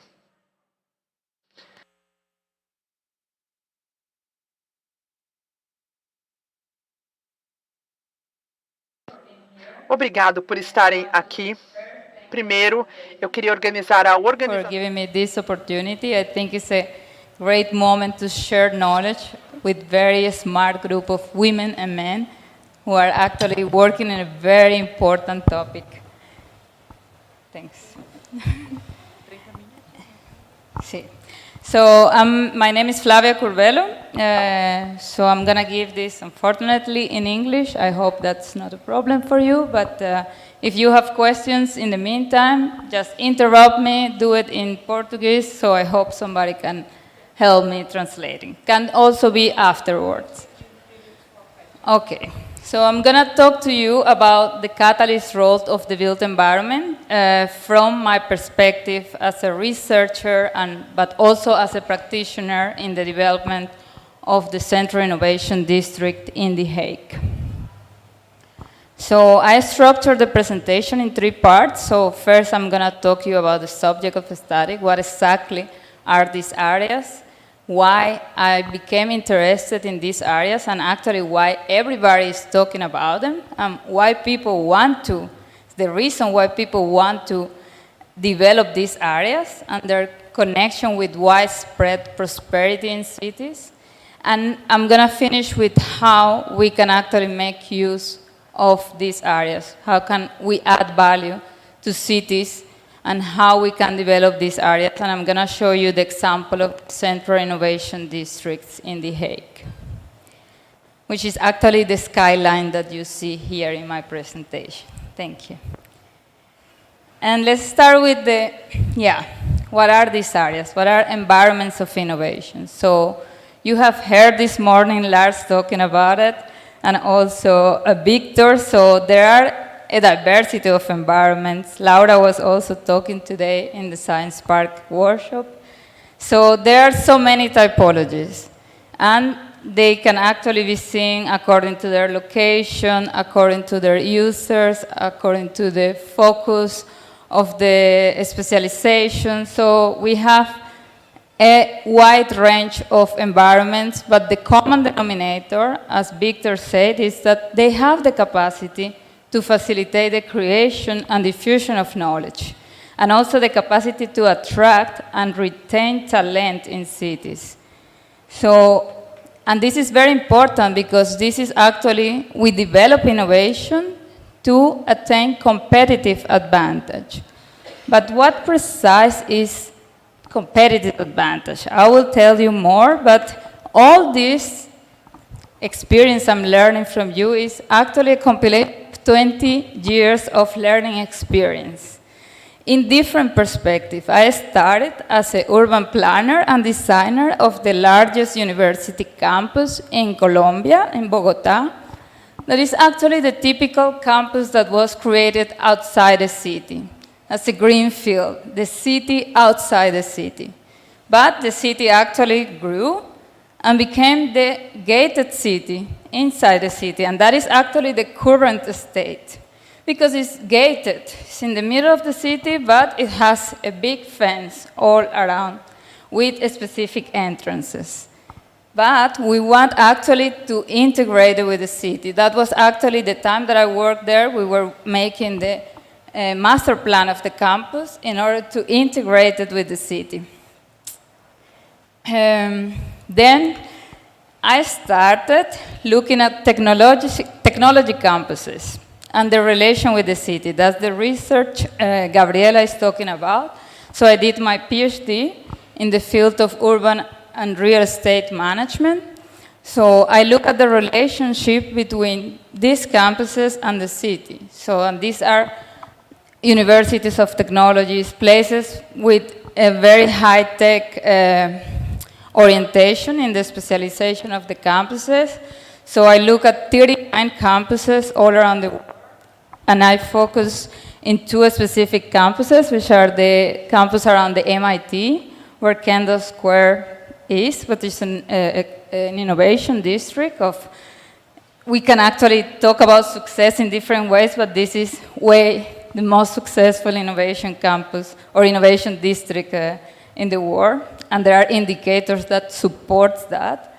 And the high-tech campus Eindhoven in the Netherlands. That is also a very successful campus in the Netherlands and also in Europe. So I developed a tool for planners, for designers, and for managers of the campus. And in my postdoc, I focus on the management side. So I develop information for managers. And I use a sample of 14 university campuses in Europe, only universities of technology, in areas that are considered the most innovative of Europe. And what is interesting, if you have the opportunity to look at this research, is that how the ambitions of the universities are changing. So they are not focusing only in innovation as a driver of economic development, but also of social inclusion, of healthy societies. So I will talk a little bit more about later, but you can also have a look online. And the most recent experience is actually as a policy advisor on economic area development in the Netherlands. So we are working in the implementation of a special framework that is already adopted, that is the structural vision for the Central Innovation District. And we are working in implementation in sub-areas, but I will tell you more about it at the end of the presentation. So this is a combined presentation of theory and practice knowledge. If you scan this link, you can actually go to the list of all the publications if you are curious about a specific topic. But I will tell you more why I became interested in these areas. Because they have been not only the focus or the object of the study in my research and in my practice, in my work, they have been my workplace. And I think many of you feel identified with this. So I have worked for 20 years or in a university campus or a tech campus of a science park, or now an innovation district. And the curious thing is that the demand for developing these environments of innovation haven't changed much over the years. This is a picture of the 60s. So they are the parties that were involved, the public and private parties that were involved in the development of the TU Eindhoven campus, the Technical University of Eindhoven. And then you see here the other parties that were involved in the development of the new campus of the Cornell University in Roosevelt Island. Everybody used the built environment as an input resource to stimulate innovation. The goal is actually to stimulate innovation for competitive advantage. But then, competitive advantage has changed. What does it mean, competitive advantage? So this framework I use in my research to actually establish the context. So stimulation innovation is the ambition through the process of knowledge creation to obtain competitive advantage. And in the 90s, it was a scientific advantage, but that thing has actually expanded the notion of competitive advantage over the years. Then it became the knowledge economy, that's economic advantage, then social, cultural advantage, and now more environmental advantage. Because stimulating innovation can actually help you to be competitive in many other aspects. And this is actually seen in the drivers and ambitions of the universities. This is actually a framework that compiles from the research on the European campus that there are so many drivers that universities are pursuing. So the organizational, the financial, the physical, and the functional. And what you see is that the ambitions are not only limited to attract talent, to be unique, or to be competitive in research, but they also want to improve quality of place. They want to be more circular, more sustainable, more energy efficient in their buildings. They also want to improve the user's well-being. So in this research, we identified a sort of trends that university campuses are using. There are like the wow campus, so they want to make icons that are very important and attractive, but they also want to have eco campuses to reduce emissions. And they have the Zen campus. And the Zen campus are campuses where are focused on health. There are campuses in South Korea, for example, that have rooms for meditation, or that have room for crying because people are too stressed. So they actually have small rooms where people can lock themselves and cry, which I think is not a health measure. Can be actually a measure of how unhealthy your user is. But they are starting identifying other sources, other ambitions. You need to improve the well-being of your users. So as the ambitions are expanding, the frameworks to advance the practice on Innovation District is also expanding. And it's very funny that Lars actually showed this morning. I'm not going to explain, but this is the framework that Brookings developed in 2014. That was 10 years ago. The founder, one of the authors of this framework, founded a global network on Innovation District, And we are members of this, and this is the expanded version of the framework. What we see is that next to these assets are specific aspects that are very important. And next to building critical mass for innovation, they also want to advance sustainability and advance equity and inclusion. This is the framework we use to actually discuss, because basically this is based on the practice of these innovation districts around the world. So we actually meet, more than we actually have time. So we meet like once a month and sometimes more. It's very intensive. And in each module, we share knowledge. And we actually build a database for the global institutes, because they are, as Laura said today, also an observatory. So they are actually building information on what the campus, what is relevant, what are the challenges of these innovation districts. So here is also the tech, the Distrito Tech in Monterrey is also part of this network, but also other campuses in Latin America, and mainly in Europe, America, and Australia, which is actually a lot in Australia. And this is one example on a strategy. This is an example of sustainability. This was actually the outcome of a survey and sessions we had over sustainability. So we have here on the top the strategies, the different strategies that districts are using to improve sustainability on these innovation districts. And these range from, energy efficient lighting inside the buildings or in the public space to landscape architecture. So, and it's very nice because then you can see which strategies are used the most, but also which innovation districts are actually using a wide range of strategies. So you can actually learn from each other and also a little bit of benchmarking yourself, like, oh, maybe we are not doing enough in terms of sustainability.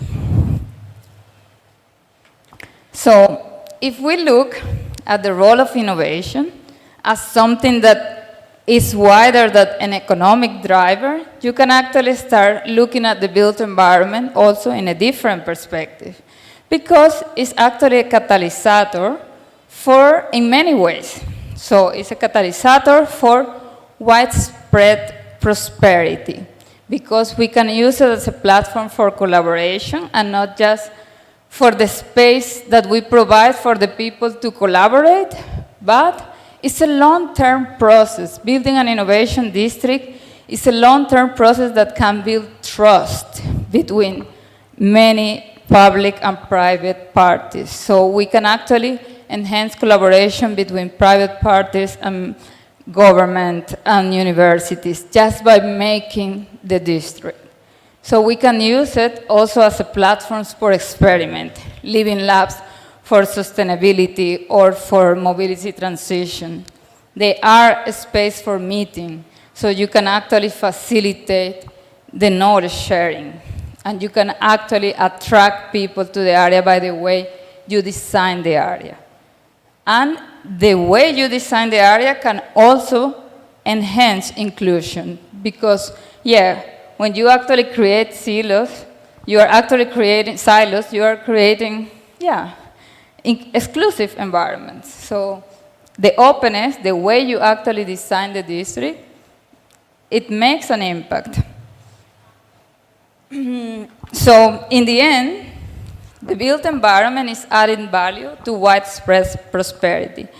And I cannot stop saying, look at the relationship between these environments and the city, because cities are natural sources of diversity and then innovation. And this is something that I didn't invent it. So people, economic geographers and economists, are talking about this since the beginning of the last century. So how can we then use that added value, of strengthen that added value, of make use of it? So in the city of The Hague, we are using an integral approach to develop the Centro Innovation District. So I'm going to start with a little bit of context, because The Central Innovation District is located next to the city center of The Hague. And The Hague is part of the metropolitan region Rotterdam-The Hague, which actually is a very small region compared maybe to Sao Paulo. So we have only 2.2 million people. But actually, in a small area, very small area. So the Netherlands is known for being a very small country, but a very dense country. And the city of The Hague is actually very small. It has 500,000 people, so less people than Campinas, in a little bit, 100,000 square kilometers. A good thing of this innovation district and the main advantage is the centrality. That's why we call it Central Innovation District. It has 3 train stations, intercity train stations, that connect within 1 hour to Amsterdam, the International Airport, and Rotterdam and beyond. Because to Rotterdam it's just half an hour. It's also very close to the beach, so it's actually a very nice place to be. And this is actually the boundary of the district. It is the city, so it is a built area. It has already 50,000 residents, and it is home for 80,000 workers, and in 2.4 kilometers. That is a quarter of the hits, more or less, to give you a sense of a scale. But it's just built city, it's inner city development. In this area, as you can see, there is very few space for development. And next to that, we have the 3 train stations that are connected by the rails, which are actually, I cannot point out, but they are actually dividing. They are physical barriers because the district is built around the 3 train stations. So we have actually high infrastructure, physical barriers inside the district. What is unique is the concentration of talent that we have. So The Hague is known as the International City of Peace and Justice. And actually what is dominant in The Hague is the presence of the government. So it's the seat of the government. All the ministries are actually in and around the Central Innovation District. So we have the big towers that you see now are actually all the ministries of the central government. So Amsterdam is the capital, The Hague is the political capital. And then we have all the services that are around the government. And we have also universities that have established in The Hague because they want to be next to the government. So we have the University of Leiden with the Faculty of Governance and Global Affairs. So they moved from Leiden, that is a city 20 minutes from The Hague. They moved the whole faculty with 7,000 students to The Hague, just to be next to the government. And TU Delft also just opened the Climate and Security Center also in The Hague because they want to lobby and be next to the government. So if we look at the definition of LARS today, of a mission-oriented innovation district, any university of the Netherlands could have a satellite campus in the Central Innovation District. And that is what we actually want to stimulate. In this moment, we don't have like a specific specialization. We are looking for that mission, that mission-oriented focus of the Central Innovation District. So we have companies, there are cybersecurity companies, there are companies that are working in GovTech, which are actually the development of technologies to improve government services. And we have a lot of offices, innovation hubs like the Humanity Hub that has a lot of NGOs, of startups that are working in humanitarian aid. And we have the environment of the campuses. So it's actually quite a unique district because if you look at the innovations that we are developing, it's a combination of technological innovations, but a lot of social innovations. So it's a place full of possibilities because it's next to the historical center, also next to the Hague Forest, which is a little bit like the Central Park of The Hague. We have canals, we have theaters, and a lot of cultural activities going on in the city center that is next. So it's an area full of contracts, but you also have different characters that makes it feels not like a one area, but like too many areas within one development boundary. So you have the government center, and then next the business district, you have the knowledge districts, but a lot of residential areas with houses of 1 floor or 2 floors. So it's very, very diverse area, which makes also the development challenging.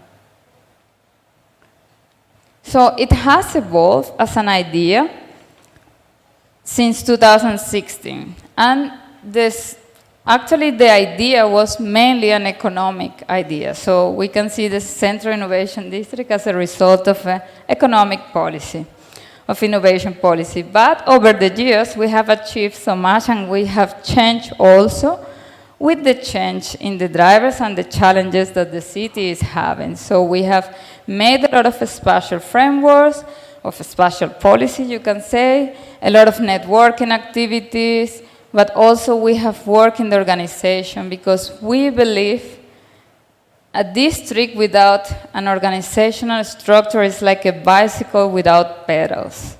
So we are actually, in this moment, working to improve the organization. It can be said that it's a government-led district, but we want to change that also. And what it has happened is that economic perspective has been enlarged to a wider perspective. So the city of The Hague is growing. So we will have in the coming 20 years an increase of 100,000 new extra residents. That is 1/5, because The Hague has in this moment 500,000. So we will have 1/5 of extra residents, so meaning that we will have to build a lot of houses, because right now there is already a deficit. So we want to renew our economy so that we don't become too dependent on the government jobs. So we want to diversify our economy and use the strength of the government, of course, but attract other industries of other companies that can actually complement this specialization on government services and policy. And we are working in major transitions just like any other city in the world. And the first of this transition is urbanization and functional mixing. So with this amount of new residents in the district, we will need actually to double the amount of space needed for houses, for public facilities, for green, and also for office space, because we want to create more jobs. So we are actually doubling the city center in the Centro Innovation District. And as you remember the map, there is also no space for development. There is actually scarce land. So we have to build high-rises. That's basically the only solution for us right now in the city center. And we have a lot of opposition from actually current residents because, yeah, you don't want a tower of 120 meters high next to your house of 2 floors. So it's actually a very big challenge because, yeah, the council has to actually choose between, the demands of the current residents and the demand of the future residents. So we need to create also room for growth. At the same time, we are facing an energy transition. So the city of The Hague is making their current energy facilities more sustainable, meaning that a lot of infrastructural work has to be done during this development. So a lot of underground interventions, and that makes also the development of the area in these scarce lands more complex. And the last one is the mobility transition. So we want to reduce the amount of cars. So you see here our inverted pyramid because we want to give priority to the pedestrians, to the bikes, to the public transport, and latest to the cars. So in this moment, we have 30% of the space used, or the transport means are cars. We want to change from 30% to 15%. We have to actually go the half. So we're working towards a more use of clean and space-efficient means of transportation, meaning that if we have to build a lot of high-rise, we want to make space also for green and for pedestrians. So we combine all these ambitions in one framework. And under the motto of Renew, Connect, and Amaze, we are providing a space for growth and renewal. And what you see here is that it's not only the focus on economic advantage, but also, we want to create housing for everyone. We want to create a more attractive environment. We want to work in mobility transition and sustainability. So we put all the ambitions together without a hierarchy, because we want to actually have an integrated approach to urban development in the innovation district. And this is actually the picture of transformation. And we begin with strengthening the city's structures and existing relations. And this is our framework is based on the long lines, what we call. These are actually the lines that are connecting with the existing city. So functional, but also spatial. Some of these has a more vibrant character because these are where the shoppings are, but some of them are actually green lines that actually can connect existing structures. I don't know if I can, no. But there is a line, a green line that you see here, that's actually, in this moment, is a highway. And we want to make it, I can indicate it here. So this is the Hague Forest, and this is a natural area with water. So here, there's a big highway that goes underneath, but is not covered. So we want to cover and build there a linear park, which could be a great intervention that have an impact not only for connecting the areas, like reducing the physical barriers, but also reducing heat stress in the city, increasing biodiversity. So we are in this moment working in an analysis. What are the social, the benefits of this intervention? Because in this moment it's a little bit like, it's too expensive, we cannot make it. Yeah, what is expensive? If you actually translate all the impact, like the social, the sustainable, the ecological, you can actually translate that also to financial, because all the parties that are around will benefit from this. The city, the residents, the companies that are there, all the owners of the real estate around will also benefit from it. So we are trying to bring that dimension, like what are the costs and benefits from a social perspective also, to make possible or the feasibility of these interventions. The other way around. Yes. So these are glimpses of the transformation. This is what you see. You see there the highway, the current state of this road, which is actually dividing two sub-areas, and we want to have here a green or linear park. Same in the business district, where we have also like a lot of infrastructure for mobility. We want to have small interventions where you can have more green and more space for pedestrians, reducing the amount of lines for the cars, and also improving, for example, some areas that are next to the water, and this is how they look right now with very close ground floors of plinths are really not activated. We want to activate it with more functions and also with green. And this one is very important because this was before green and water, and they decided to close it and make a viaduct. So now we are going back to, okay, we need to bring the ecological and the natural resources back to the city. So these type of interventions will have a big impact, but still, they are very costly. And one thing that for us is very challenging right now is that, yeah, we own all the public space, but all the rest of the spots for development are owned by private parties. And it's not just one, like the case of most innovation districts of Science Park. We are dealing with a lot of stakeholders. So we have an ambition, but we are dependent on private developers. So we include them in the process also. So we have the role of the municipality is to steer on this development. We have an organization. We have the program of the Centro Innovation District with the director, with a program manager, and with 4 coordinating project managers for the sub-areas.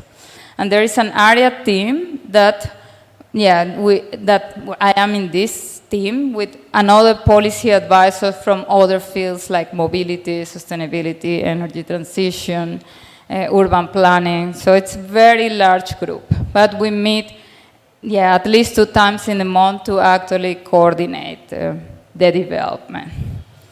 And what we are doing is developing different frameworks to regulate the development. Because if we are depending on private parties and they are going to submit permits for the development, we need to set the standards.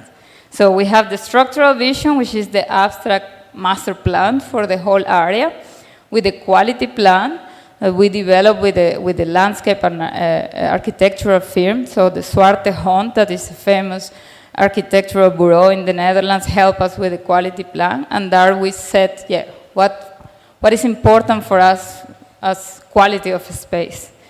And then per sub-area, we are developing development vision, so what we want specific for each sub-area. The build qualities plan is also like an image quality plan, so we decided which materials we want for the buildings and for the public space. So it's a little bit like a more concrete plan than the quality plan. And then we have the development strategy, which is actually how we're going to make this vision possible, and this is how we're going to work with the different private parties. So we sit at the table with the mayor, developers, and owners of the area, and work in the business plans for this development. So we involve also the citizens in the development vision. So for each development vision, we actually organize participation moments. And we let them know how we have used their input also in the spatial frameworks. We also organize every year, and this is since 2022. So this year will be the second of the third. This year will be the third, so a little bit older. We have 3 days. We call the CID days. So we have 3 days where we organize workshops and meetings and co-creation moments with the citizens to actually involve them more in the development of the vision. Because as we said this morning, inclusion can break a development. So, but not everything is actually pink. Not everything is positive. We are facing a lot of challenges, and you can actually categorize them, so for programmatic, spatial, and organizational.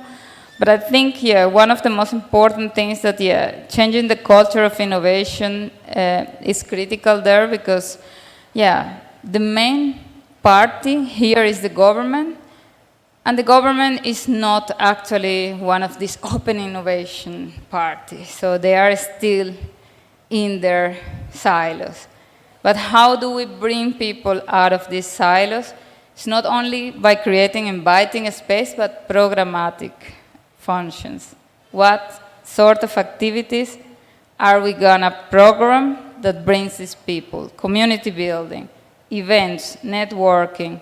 So all these things, I think, needs more work in our district, because it has begun with that, but then the focus was on spatial development. Now we need to focus more on integral way. So not only spatial, but also programmatic and organizational.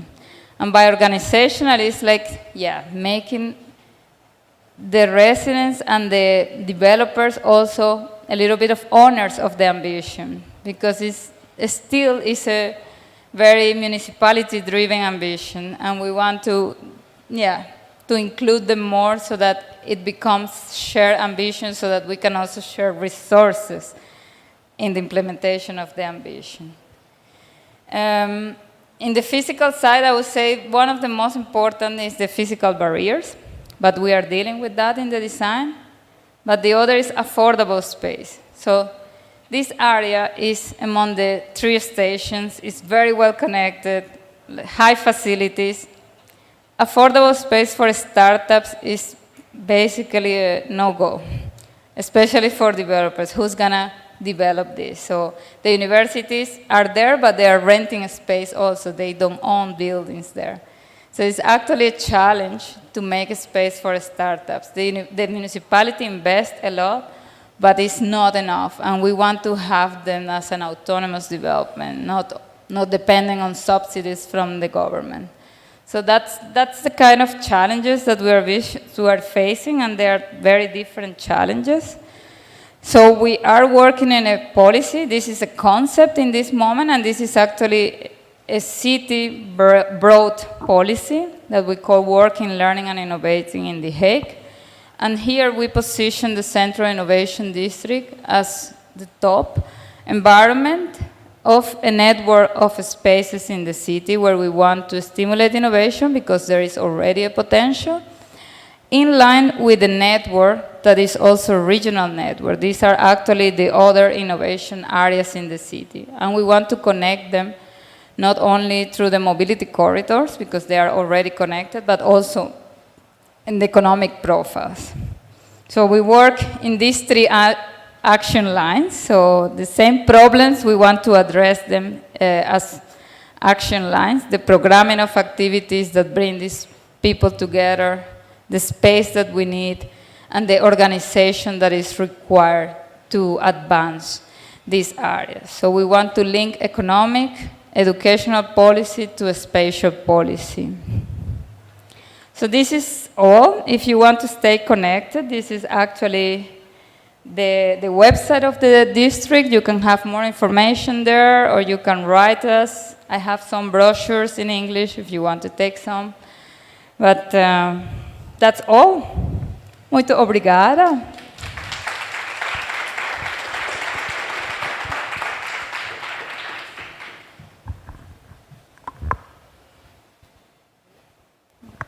That was a great lecture, very inspiring. Flavia, thank you so much. Thank you. Okay, so after the Central Innovation District challenges that Flavia has showed us, we have a challenge now that is to leave the building by 5:30, because this is a public institution. And so maybe we have time for like one very objective question. And then I promise you that if we don't have time for everybody to ask, I'm sure that a lot of people have questions, you can send an email to our conference email, which is FGKD24@unicamp.br, and we promise that we will forward it to Flavia. So anybody would like to ask the only, just one very objective question? No, okay. Okay.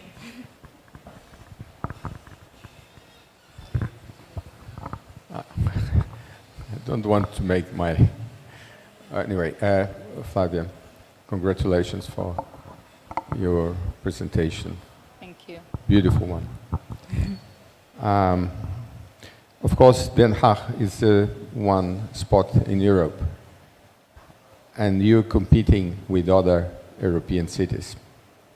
How do you see this competition? How do you envisage your competitiveness Yes. Advantages towards the other European cities?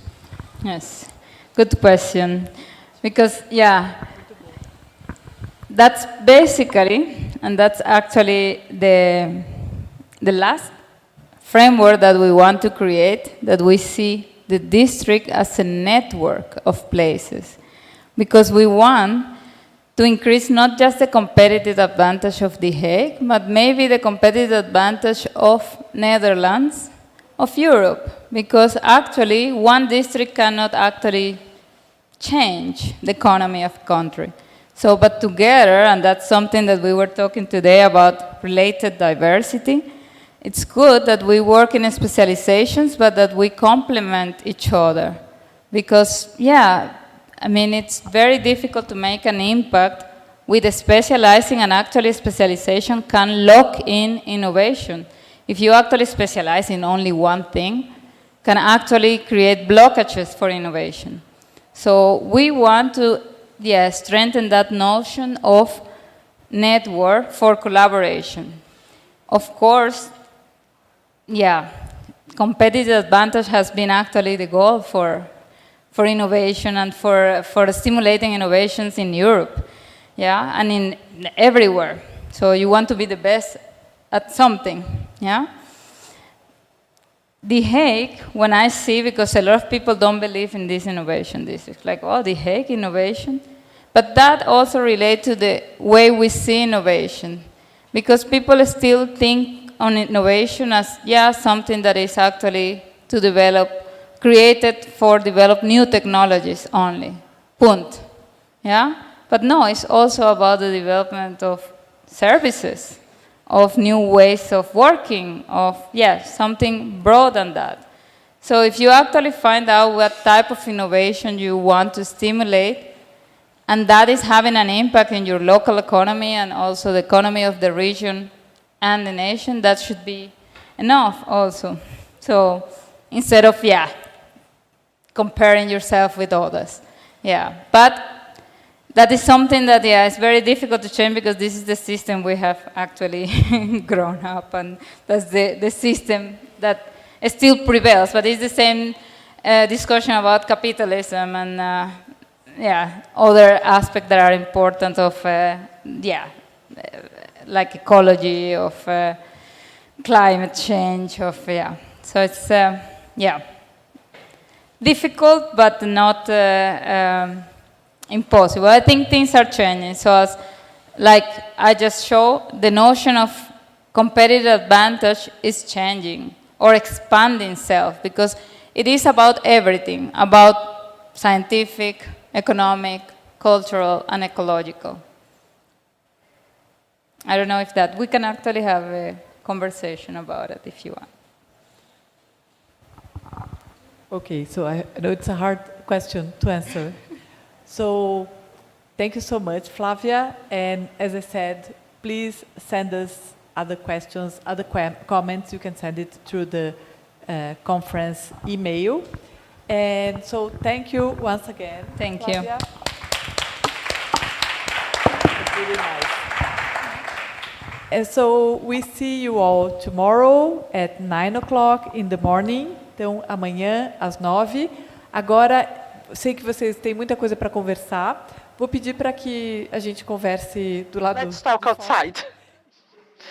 We have the garden. You can take pictures at the poster outside. And we'll be here tomorrow at 9 for the launch of the municipality network with knowledge territories. So see you tomorrow.